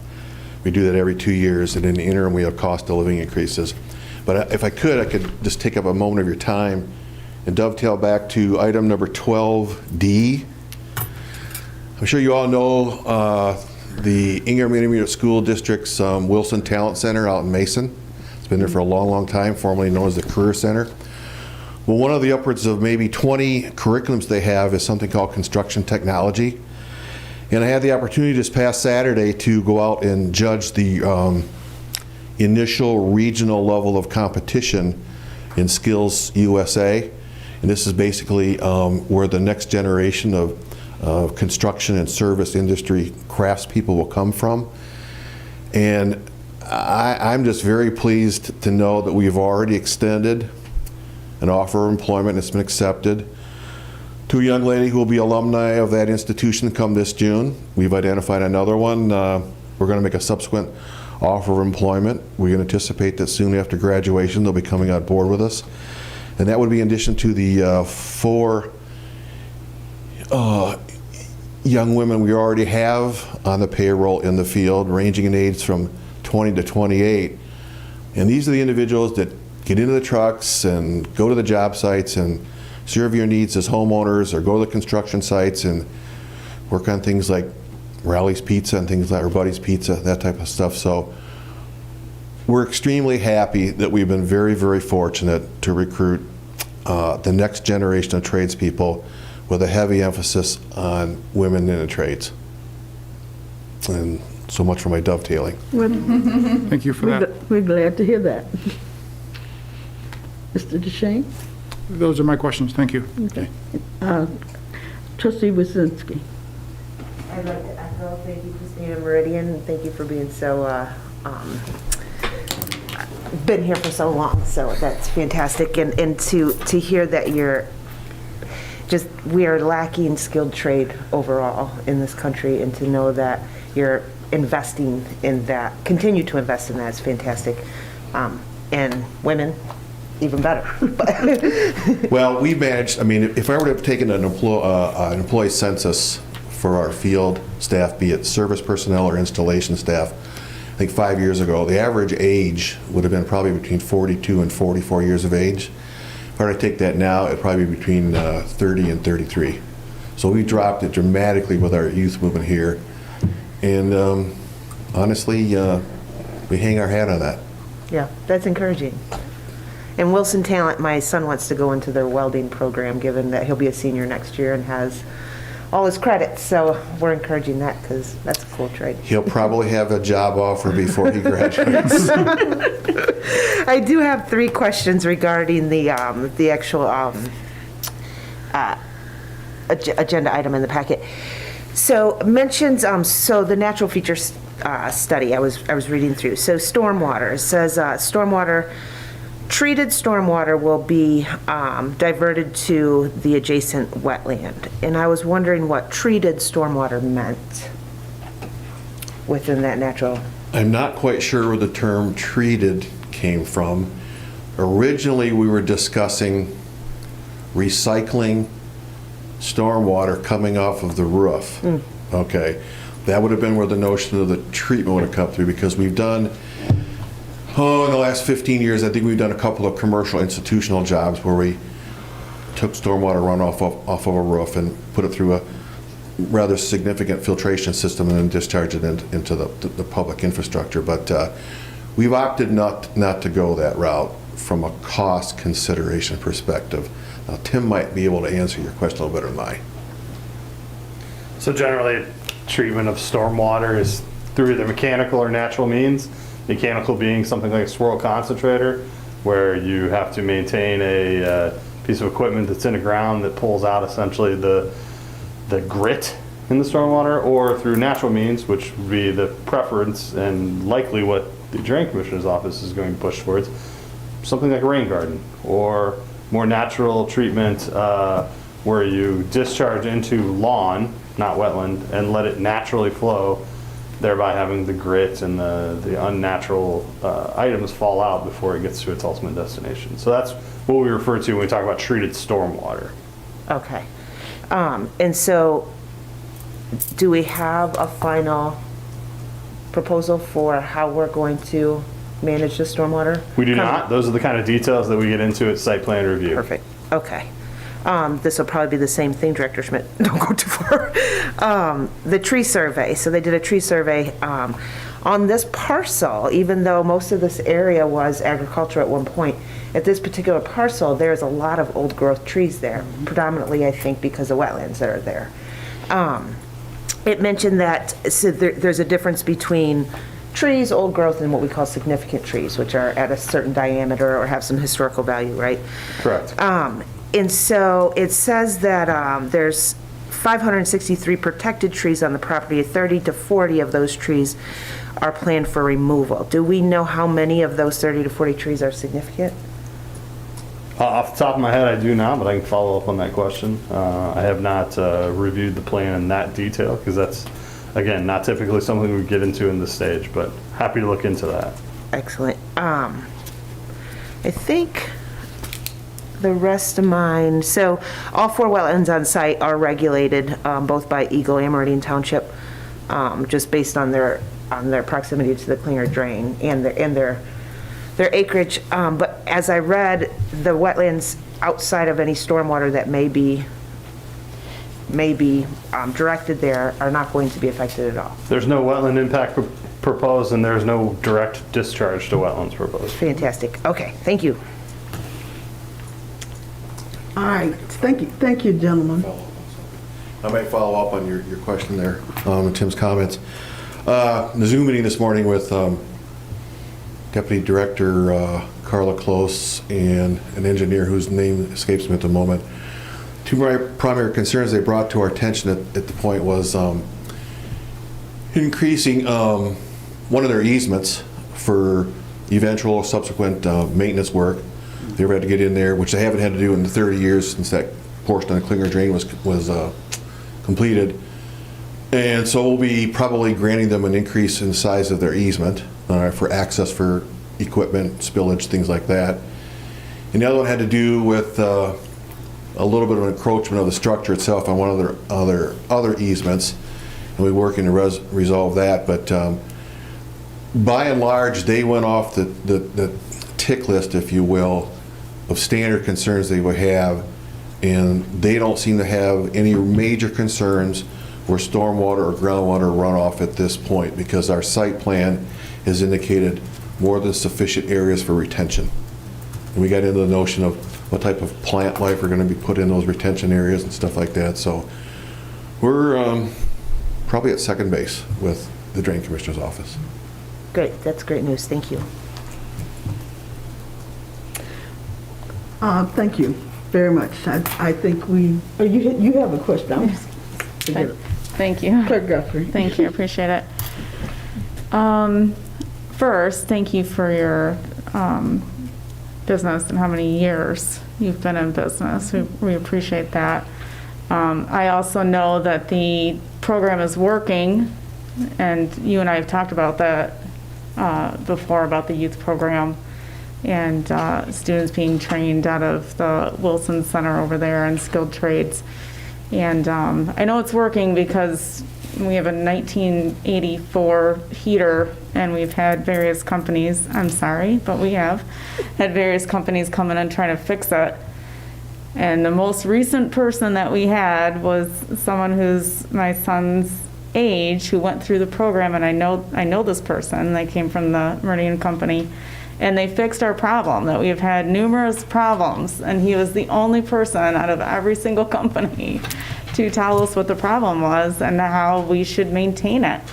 And I was so grateful, and it was good to see him because I hadn't seen him since like youth football days at Okemos. So I know that program is working, and I appreciate hearing you offering competitive wages and benefits, benefit packages to your employees. That's very important. We all got to put food on the table, so I appreciate hearing that. I guess my question is, it's kind of more out of curiosity. I don't know if it's zoning question or if it's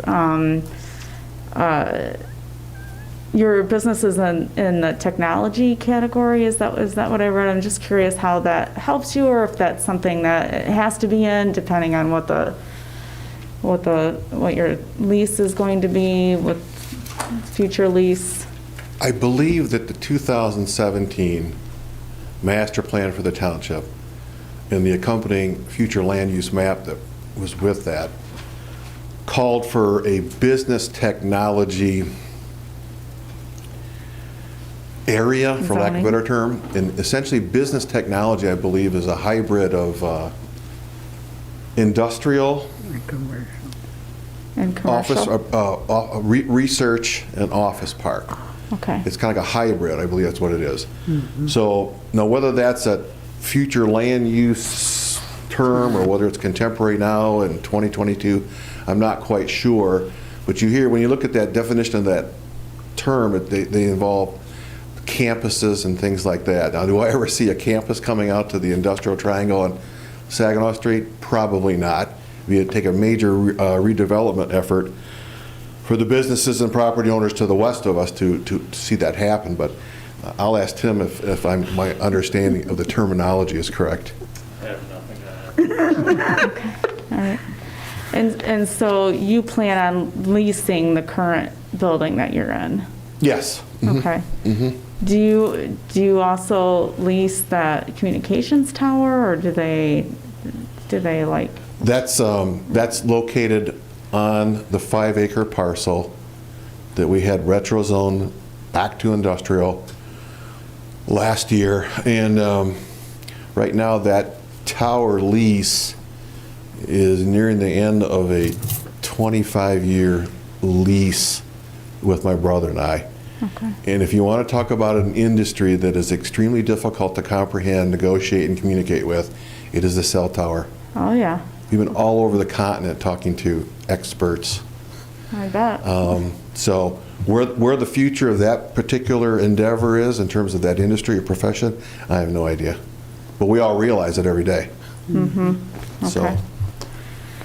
And then I had some questions for Director Schmidt in regards to, I don't know, maybe if this is a Drain Commission question, maybe this is for Director Opsimer about the Klinger Intercounty Drain, and if we anticipate any issues with this in the future, like we have with Daniel's Drain and some of the issues with that. To my knowledge, it's not one of the Chapter 20 drains, so. Okay. No, it would be, it's likely a Chapter 3 or a Chapter 4, which the drain office would set the special assessment rule. That's where we ran into just this weird conundrum, I suppose I would call it, with the Daniels Drain and the Drain Commission setting the scope of the project and the cost of the project, and then us having to figure out how we're going to pay for it. And so I assume from what I've read in the memo that the Ingham County Drain Commission office hasn't said anything about this drain, or would it be them, or is it a different county? Yeah, they wouldn't have been part of the review yet because the review is solely a zoning issue for the for the township for a building over 25,000 square feet. When we move to the site plan process, they will be one of the first people that are involved, and that's part of the meetings that Mr. Filipich has already had with them to get them up to speed on the project that's coming. Yeah, the fact that he's met with the applicant twice, he's ahead of most people at this point. Yeah, well, I appreciate the very thorough environmental study that was done and provided in the packet. I'm very concerned about the number of trees, how many trees are going to come down. In reading that, there are over 500 protected trees and over 400, I forget what the other name is for the other trees, and then there's only going to be around 40 or 50 trees that are taken down. That gave me some solace because I was concerned. I've been out to the property, and so I really appreciate the detail that was provided in that report. I'm just trying to think if I want to ask any other questions at this time in regards to that.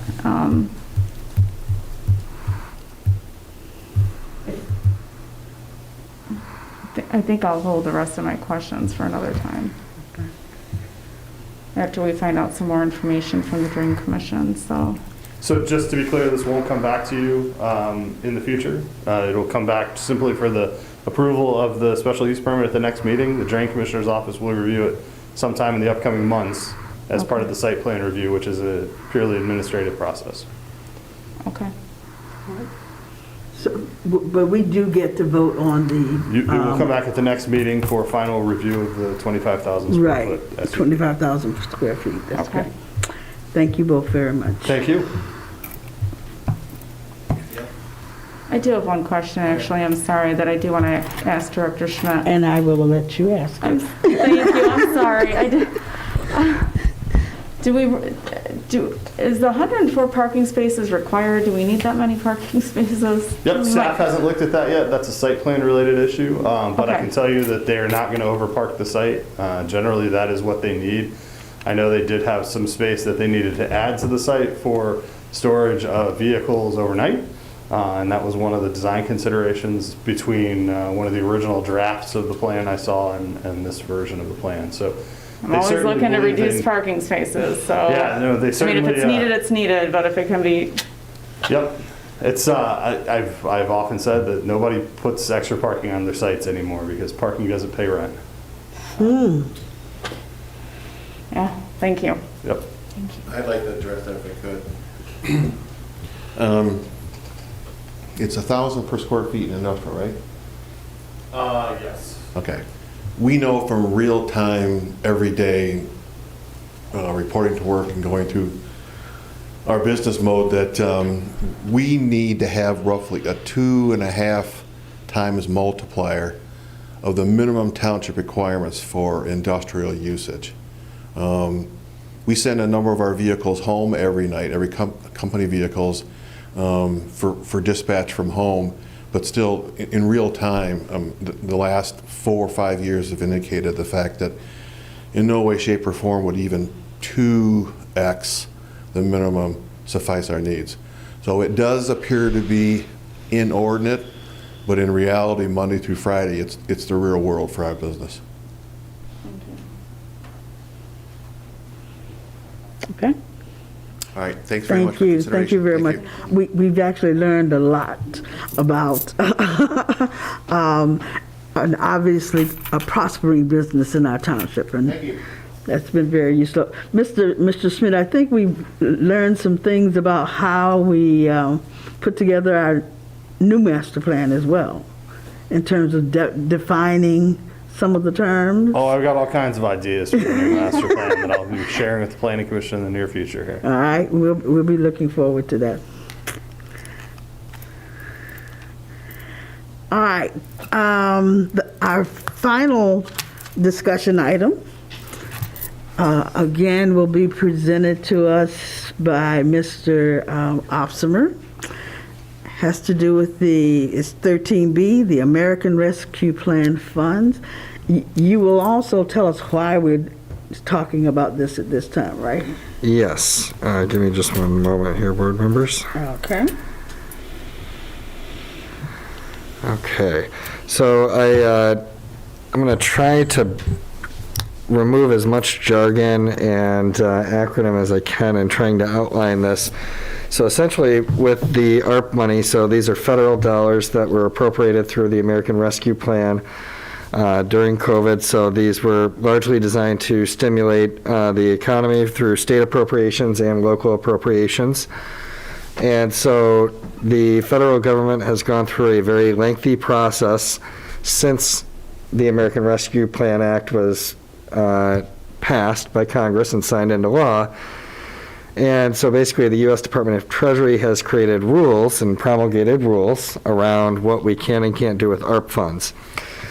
For us, it's actually pretty simple. So the final rule basically states that if you have lost $10 million or less in revenue, which we've actually gained revenue during COVID, then you can take the standard allowance, which allows us to utilize our ARP funds for anything that would fall under governmental services, is the term that's used in the final rule, which essentially, to put that into lay terms, governmental services is anything that we would traditionally do, with a few specifically cited exceptions to that. The exceptions being largely debt service, whether that's OPEB or pension liability debt service, whether that's paying down a road bond. A road bond is a debt service. That would also be an improper use, but anything aside from that would be proper use. So one thing that we've discussed internally yesterday at the staff meeting that Treasurer DeShane and Clerk Guthrie were a part of. So how are we going to measure, since we can do pretty much anything that the township can generally do with these funds, how are we going to measure projects or prospective investments and what we should actually proceed with? 4.5 million sounds like a lot of money. It actually really isn't when we get to infrastructure projects. So really, we've arrived at two critical things. First is that with these being one-time funds, we do not want projects that create ongoing legacy cost. Predominantly, we don't want projects that are going to create staff costs that we can't sustain.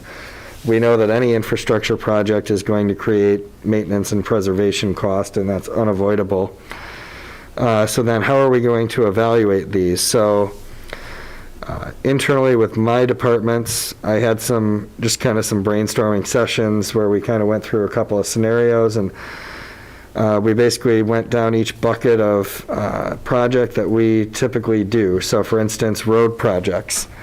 Our new 10-year road millage, if we invested ARP money in roads, what would actually happen? Well, we would spend our dollars, our ARP dollars, that finite amount, and we would get zero match dollars. So Public Act 51, which provides for the fuel tax and vehicle registration fees, already designates almost no money from the state for township local roads, anything from Cornell Road to Cornell Woods, right? Anything from Hatch Road to, to Briarwood subdivision roads. And so road funding really would score very low on that metric because we get zero match dollars. We're basically left with 4.5 million if we were hypothetically to invest all that money. The opposite end of the spectrum from my department's perspective would be pathway and trail projects. So if we can find projects that are competitive with the county millage, we can actually leverage a very lucrative match. So the Okemos Boardwalk, for instance, was roughly about $1.2 million. We received almost $1 million between the county trail millage revenue and the TAP grants, which are federal grants through MDOT. And most of that 1 million, almost 1 million, was county revenue.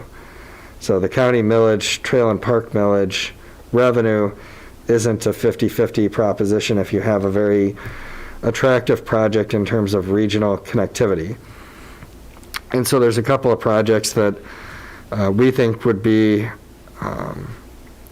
that the county would have interest in for grant money on the pathway end of things, but if you go to the very last page of the packet is the pathway master plan, so I put that in there just so that you guys can all reference it and look at it. So this is the 2021 adopted pathway master plan. As you recall, when I was serving on the board, I put this on our goals, and Deputy Manager Perry and I worked together on this, coming up with various ideas. One of the ideas that Derek actually came up with before he left us was based on something that Treasurer DeShane wanted to do, which was create pathway connectivity on Cornell Road. We know that we have a lot of wetlands. Doing all the boardwalks would be very expensive in the wetland and in the floodplain. So in lieu of that, we looked at the map and found this Consumers Energy right-of-way, which stretches north-south between Cornell Road and Van Atta Road. It's actually a little closer to Van Atta Road.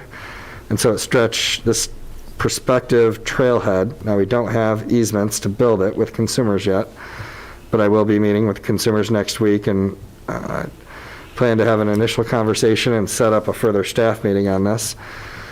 But a trailhead like this, which would span from Hazlet down to Lake Park at the south end of the township and would bring more regional-esque connectivity, is something that would probably score very heavily on the county's funding.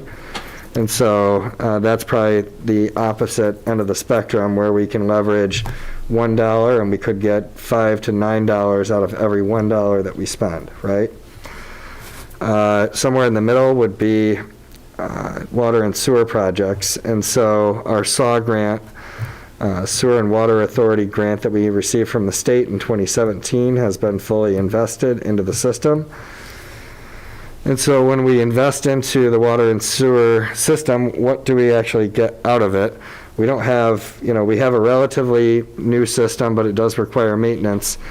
And so if we were to use ARP funding, we can usually get roughly a 50-50 match from the state's two revolving funds, one on the water side, one on the sanitary sewer side.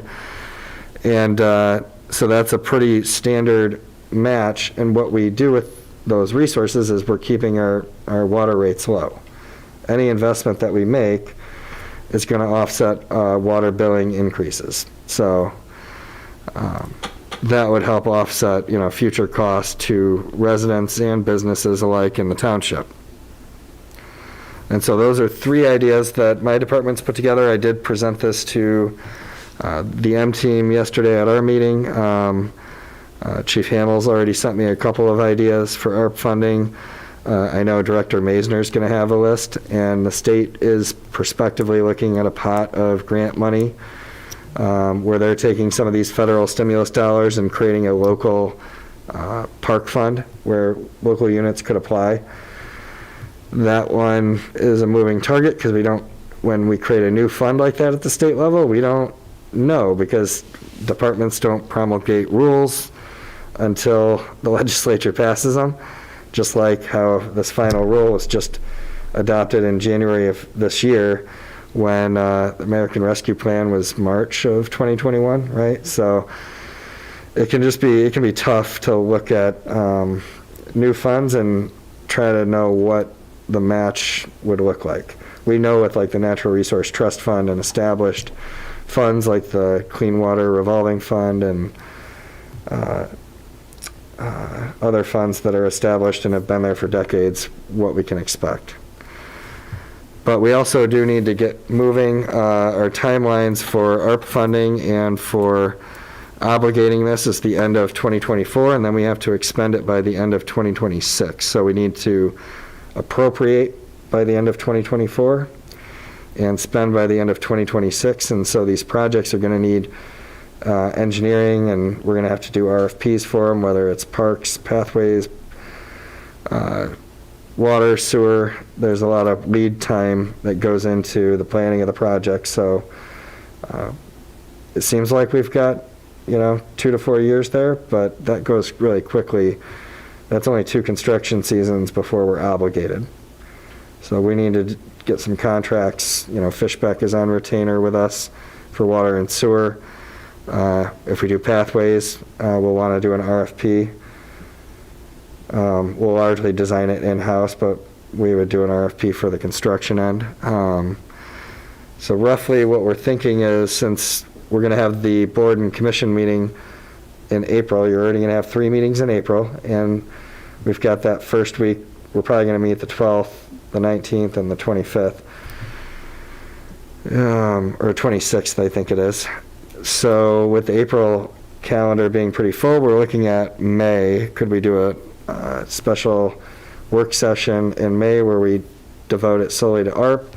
And I've asked department heads to hurry up and bring forward ideas so that we can present a list of projects and have that discussion with the board and start to narrow the list down on what we're going to pursue. One other item outlined in here is broadband access. So Supervisor Jackson gave an overview of the very first broadband task force. And so I briefly just describe what the county has done up to this point. So the county, in their first round of ARP funding, which they've already appropriated all of it, set aside $50,000 for a contract with Merit Network. Merit Network is going to start conducting their study, and they hope to have their findings by June, according to Controller Todd at the county.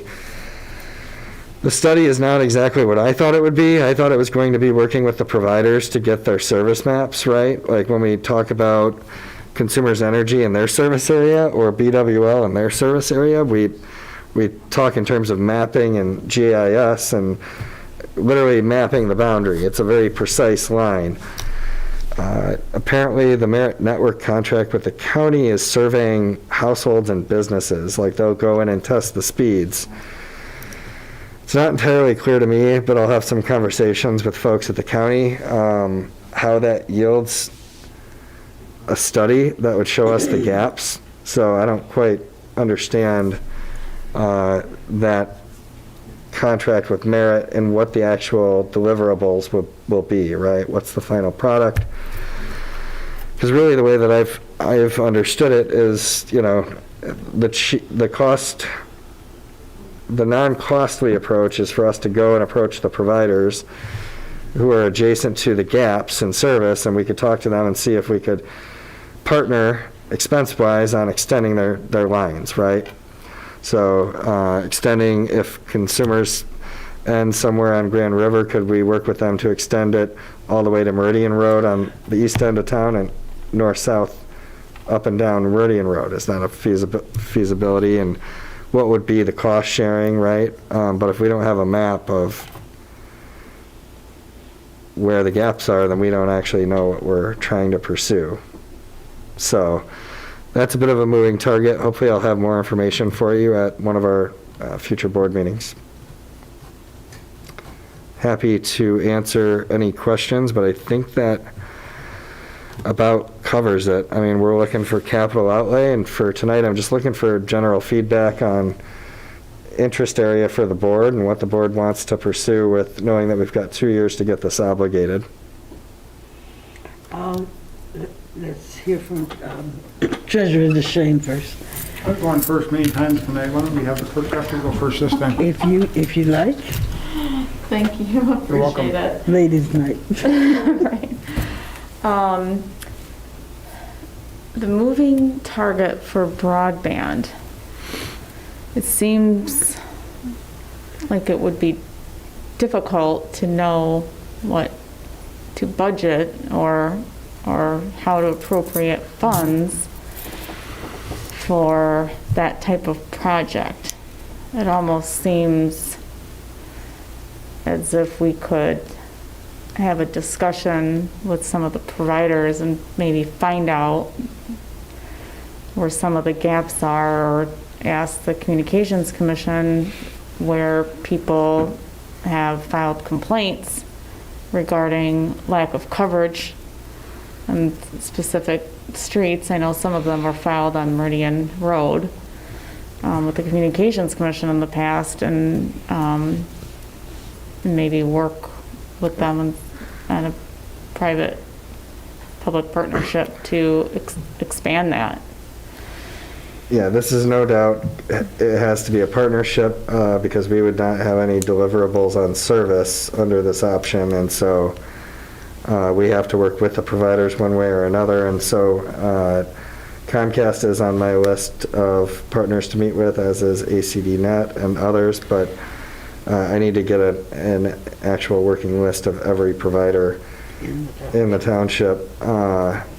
It's just tough without mapping, because we really need to, do our own due diligence on these things. So I'm going to have an additional conversation with Greg Todd, too. I had a quick conversation with him prior to this, and that's where I learned of how the study was being conducted. And so I didn't really have time to process everything. So I'll have another conversation with the county to try to understand what the deliverables are on that at the end of this, but I just don't see how it produces what I think we were expecting.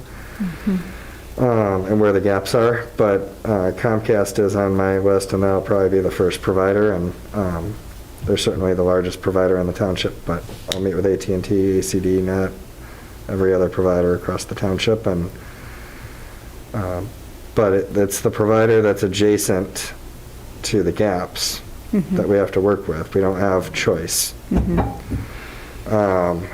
it's up to them, it's their proprietary information, their service area, and whether or not to extend. I know. Unless WOW wanted to, on Meridian Road, WOW wanted to come over into the township. Yeah, I know in one instance, I worked in my former job with a church that wanted WOW to extend. I couldn't find a good contact to communicate with WOW. They don't really have a government relations arm that I could discern in Michigan. So we just kind of ran into a dead end where we couldn't really help the church. They had reached out just through the 1-800 numbers or 888 numbers, and that's not a place to have a call about extending the broadband service about a quarter mile down the road. The church was willing to pay for it. I just don't think they reached the right person. So it can be it all depends. Everything is specific to the provider, just like everything's specific to a local unit. Will you, when you collect this data from the directors and this information, will that be presented to the board? That's my idea at this point, is that we'd have at least a working project list with some rough ideas internally about what the cost would be. Will you also be looking at the community survey and seeing what residents were desiring to see in the township as possible ways that these funds could meet some of those desires? Yeah, I forget if we have our specific question or not. But obviously we have lots of questions that get to Yeah, one of them was broadband, one need was and wants. art. Yeah. I mean, the thing is that we're pretty constrained on, in terms of capital infrastructure, unless we want to get into facilities, there are plenty of facility needs, and that is one of the initial items from the fire department, for instance, is storage on the central fire station site, which is a general fund budget item that's been discussed in the past. So, we can also look at a lot of projects that are just internal needs too, but to community needs, I'll take a look at the survey, but generally speaking, police and fire get high remarks, but we're not looking at staffing for this. Right. So it's really water. The only things that we build traditionally are going to be pathways, trails, park systems, water, sewer. Okay. So you'll take a look at the survey, the feedback from directors, Yep.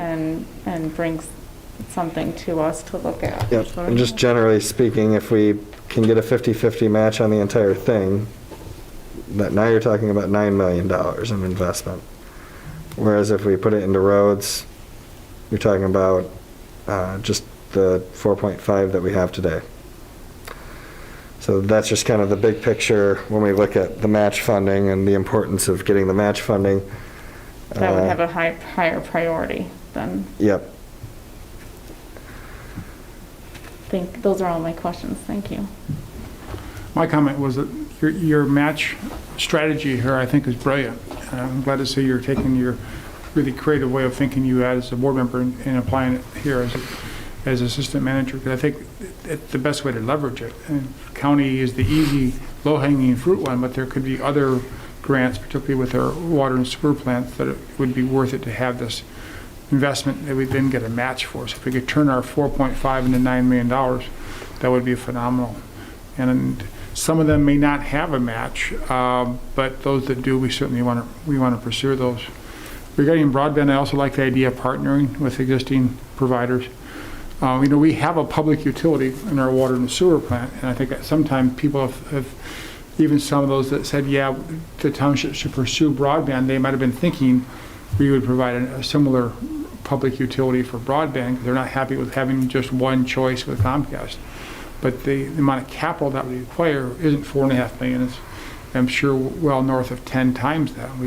So we could take this money and move in that direction, and then have to put more and more money into it and create more and more debt, and really jeopardize our financial situation while going against one of the largest corporations in the world, which is Comcast NBC, and still not get our end product. Compared to partnering, well, we may not have the ideal solution there.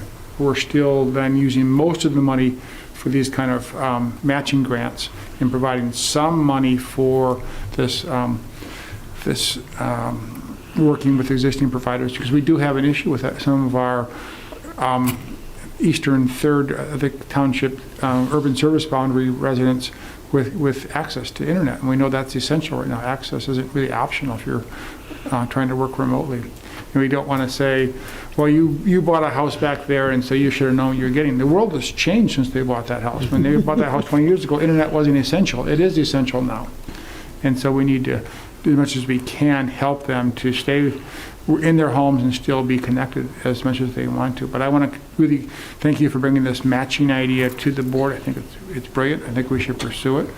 And in terms of the trail, that we don't have a good north-south trail right now.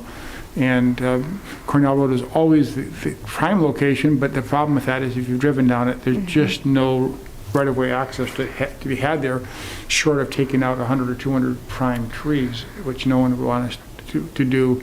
It would change Cornell Road from being a natural beauty road to something very different. So if this consumer easement could be an alternative, it's not quite a mile to the east, but it would still provide us with that, and it would be very functional and make good use of that. Do you expect to have cooperation from consumers when you speak with them regarding getting easements? Yeah, Derek, Mr. Perry didn't see that as probably being a problem, and I think he did have some conversations, but we don't have an actual agreement.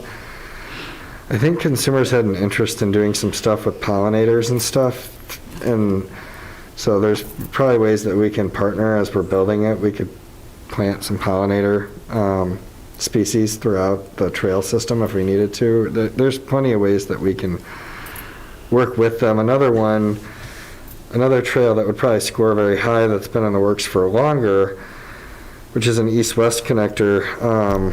If you're looking at the master plan, just below the southern end of that north-south trail, which it goes through Lake Park and hits Van Atta. If you go down about 1 inch, well, it depends on how big your screen is, but there's an east-west trail. If you see the number 35, 34, and 28, there's an east-west proposed trail there that runs through Briarwood, and it kind of runs in the middle of Briarwood and Spring Lake. And so it would connect from Van Atta Road all the way to Okemos Road and to existing trails that go all the way out to Hagedorn Road, with one little gap, I believe, just short of Hagedorn Road. So that's another one that we thought would score high. If you got, if we received similar matches to what we did in the past, you could spend $200,000 and get $2 million out of it. There's no guarantee that we'll get that kind of match like we did on Lake Lansing down MSU, but we've barely spent any ARP money, and if we do one or two of these larger trail projects that will speak to the county. But I've also heard that their county funds might be allocated for the most part, so we'll have to see how much capacity there is there, but we intend on meeting with them. And on the broadband side of the equation, at some point I will go down to Marshall and visit with Mr. Perry, because he does have a broadband network. Now, they have an electric utility, and I gleaned from Mr. Perry, from his research on the city of Marshall, that they bonded against their water and sewer funds. We have separate water and sewer funds. There's a $7 million and change between the two cumulatively.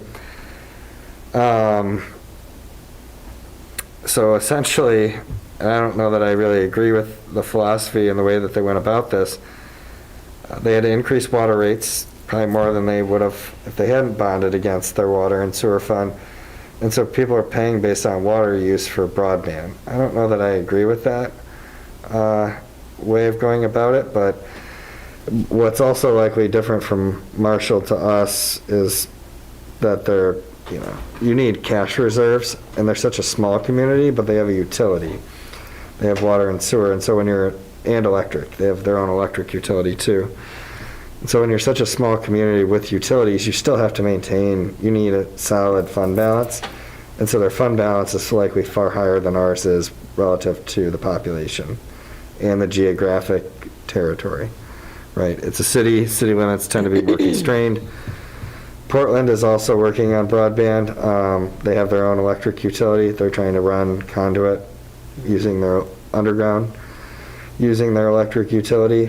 So I was going to talk to them just about their experience and glean, but no community has successfully built a public network that they've run publicly. In Marshall, even after you pay the higher water fee to build the infrastructure, you pay, last time I looked, $39.95 a month for the basic plan, provided by a third-party contractor. Mm-hmm. So they do an RFP to get the low bid on monthly rates for providing the service. And so, if you can't run it yourself, I fail to see how you'd actually save people money at that point. The cost to build it is certainly more than $20 a house, at least initially, for that gap, 20 to 40, depending on the service. So that's just a little bit of background relative to Treasurer Deshane's comments, but Thank you. I think it's remarkable that all the ones that have done their own public broadband utility own their own electric company, because then they own the poles and the wire lines and they have easy access to that. There's also a thing called IP over 120 or something like that, where you can actually use the electrical grid as a delivery mechanism for IP or internet connection into the home as well. I don't know if any of them are doing that, but there's a way to piggyback an Ethernet over standard 120 lines into the homes. So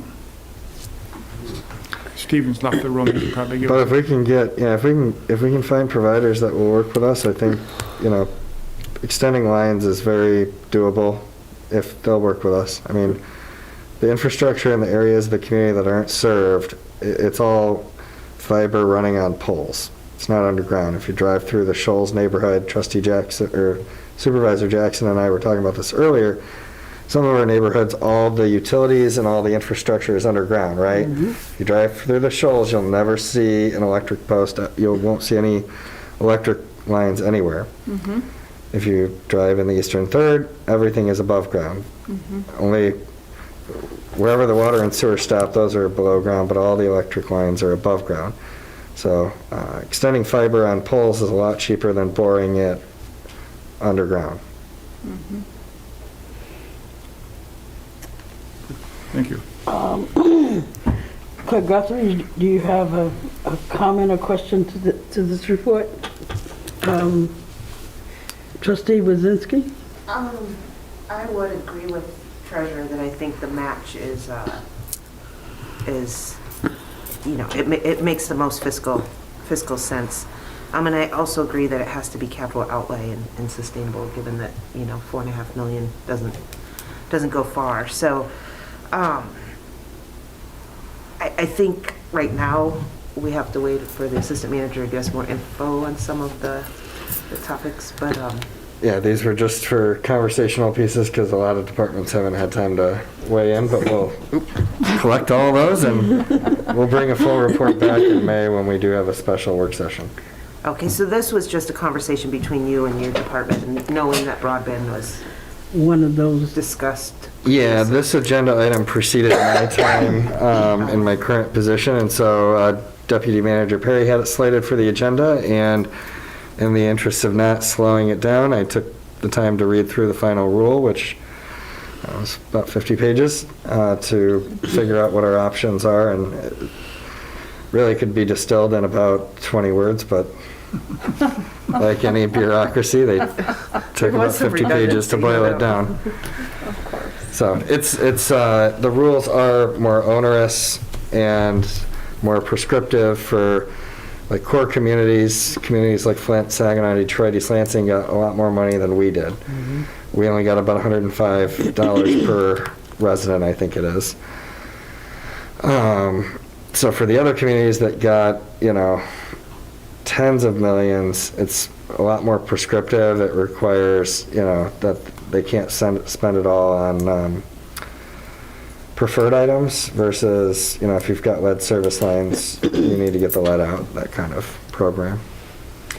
I started to do this multiple times, and I think supervisor's done this, but Assistant Manager, so we've heard about like how some communities have worked to implement broadband, but have we done any research on what other communities are looking to do with their ARPA funds? Or it's hard to compare because we're a township and I don't know. I know that, yeah, that's a good question, Trustee Wazinski. I know that Delhi is investing almost all of their funds into, they've got like 2.8 million in change, maybe 2.9 in low change.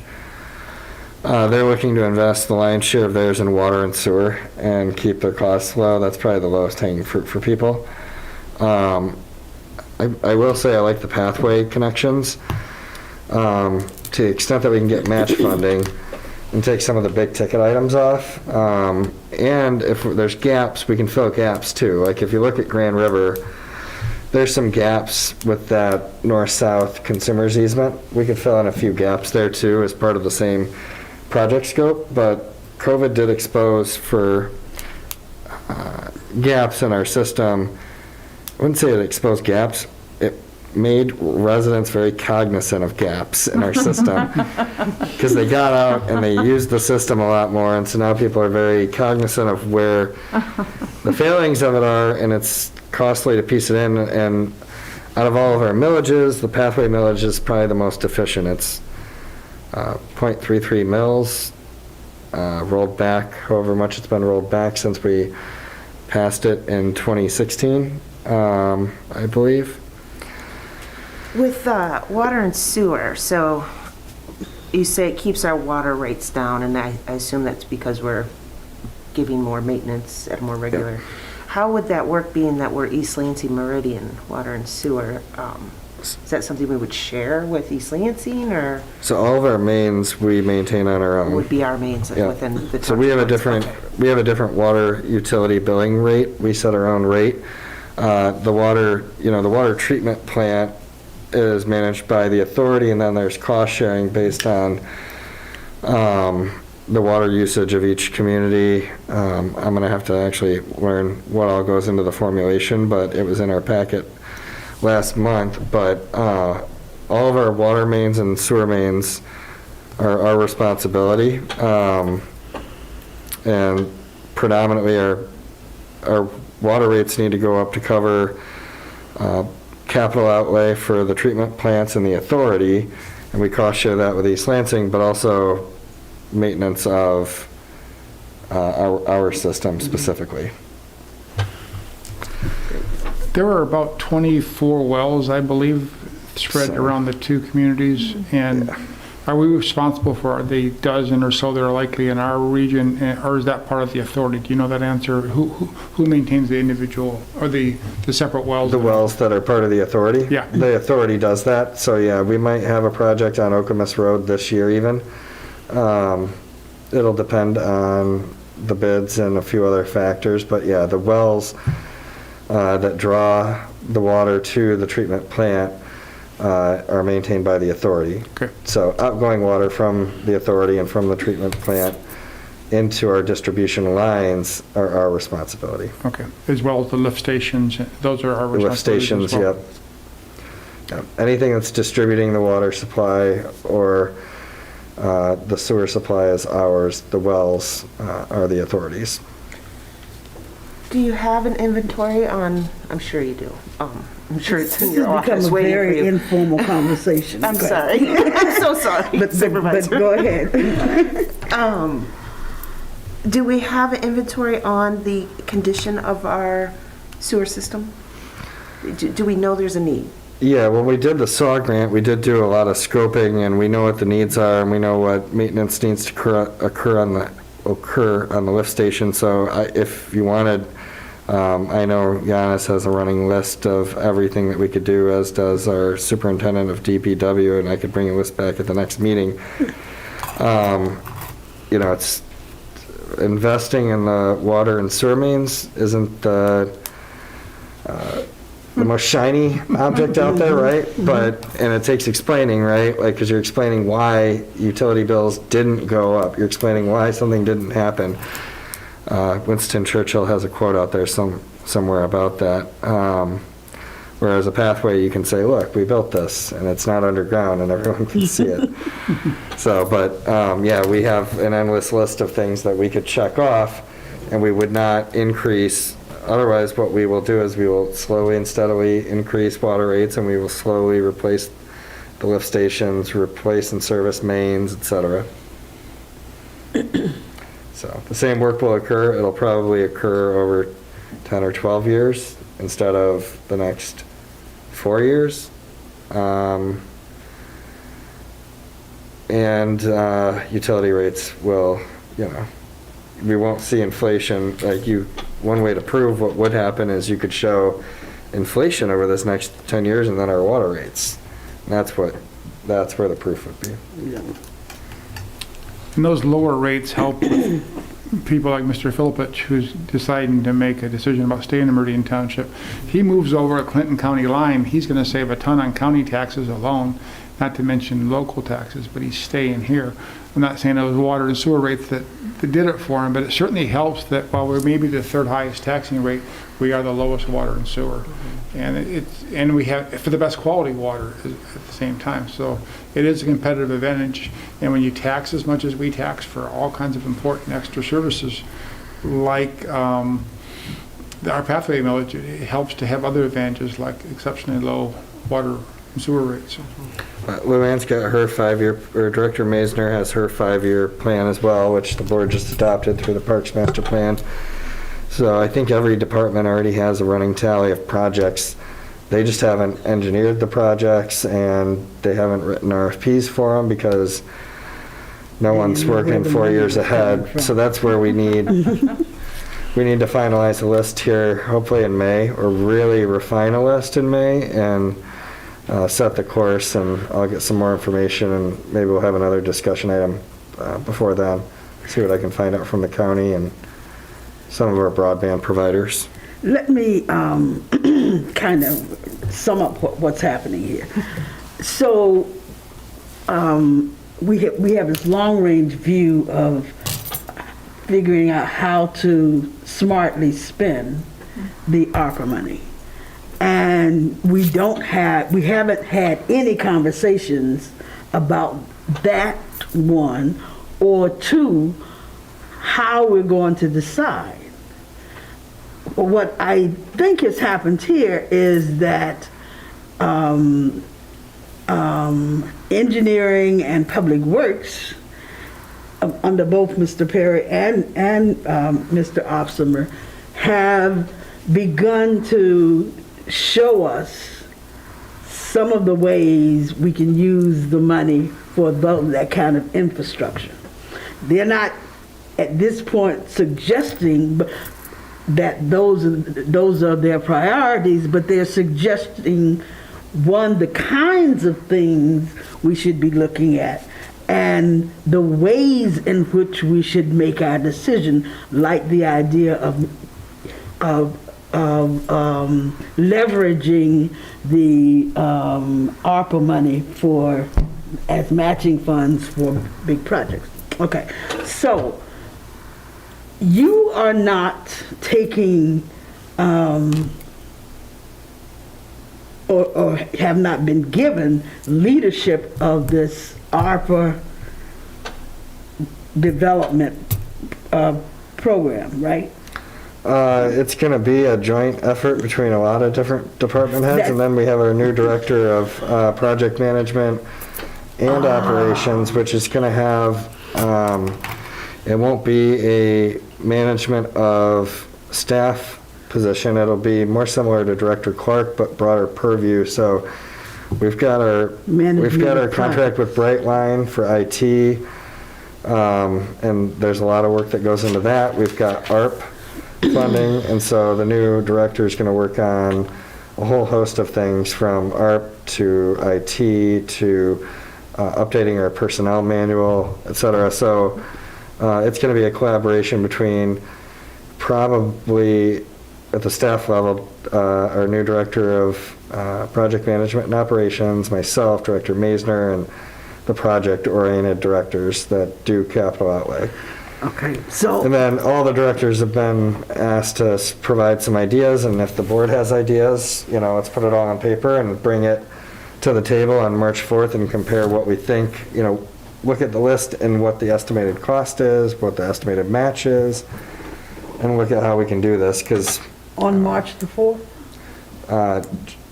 Sometime in March, I'm sorry, sometime in May. Oh, thank you. I misspoke. Okay, sometime in May for the work session. So the important thing for us to take from this opportunity is that there is going to be an organized opportunity for even the public to participate in reviewing ideas that have been developed in the different departments, including yours, and those kinds of things will be put before the board to decide how they want to spend the money, generally and specifically. Yep. Well, and some of this, So this is helping us to organize our thinking before we get to that May process. And I would say a lot of this needs to be put on paper so that we can totally think through it too, because if part of what might get funded are park projects that we already intend on funding in 2 years from now. Yeah. And so what we're really doing is freeing up general fund. And then that general fund could go towards projects that are conceptually put on the table for ARP, but don't come with any match funding, right? So how do we actually make this the most financially viable position for the township, right? Storage facility behind the central fire station doesn't come with any match funding, but if Luann is able to get state matching funds for a park project that we are already going to do in 2 years, and we don't have to pay with, millage money as a result, can we free up, existing funds for other stuff? I see. So is that everyone's understood? One of the reasons I mentioned that is because I did not understand why we were seeing the Fishbeck presentation at our last meeting, and this all fits into what Mr. Opsimer is presenting, not those projects specifically, but how those projects need to be looked at and organized for being included in possibly ARP funding for realization. Other comments? All right. Are there comments from the public? I think we might have talked them out of the room. Seeing none.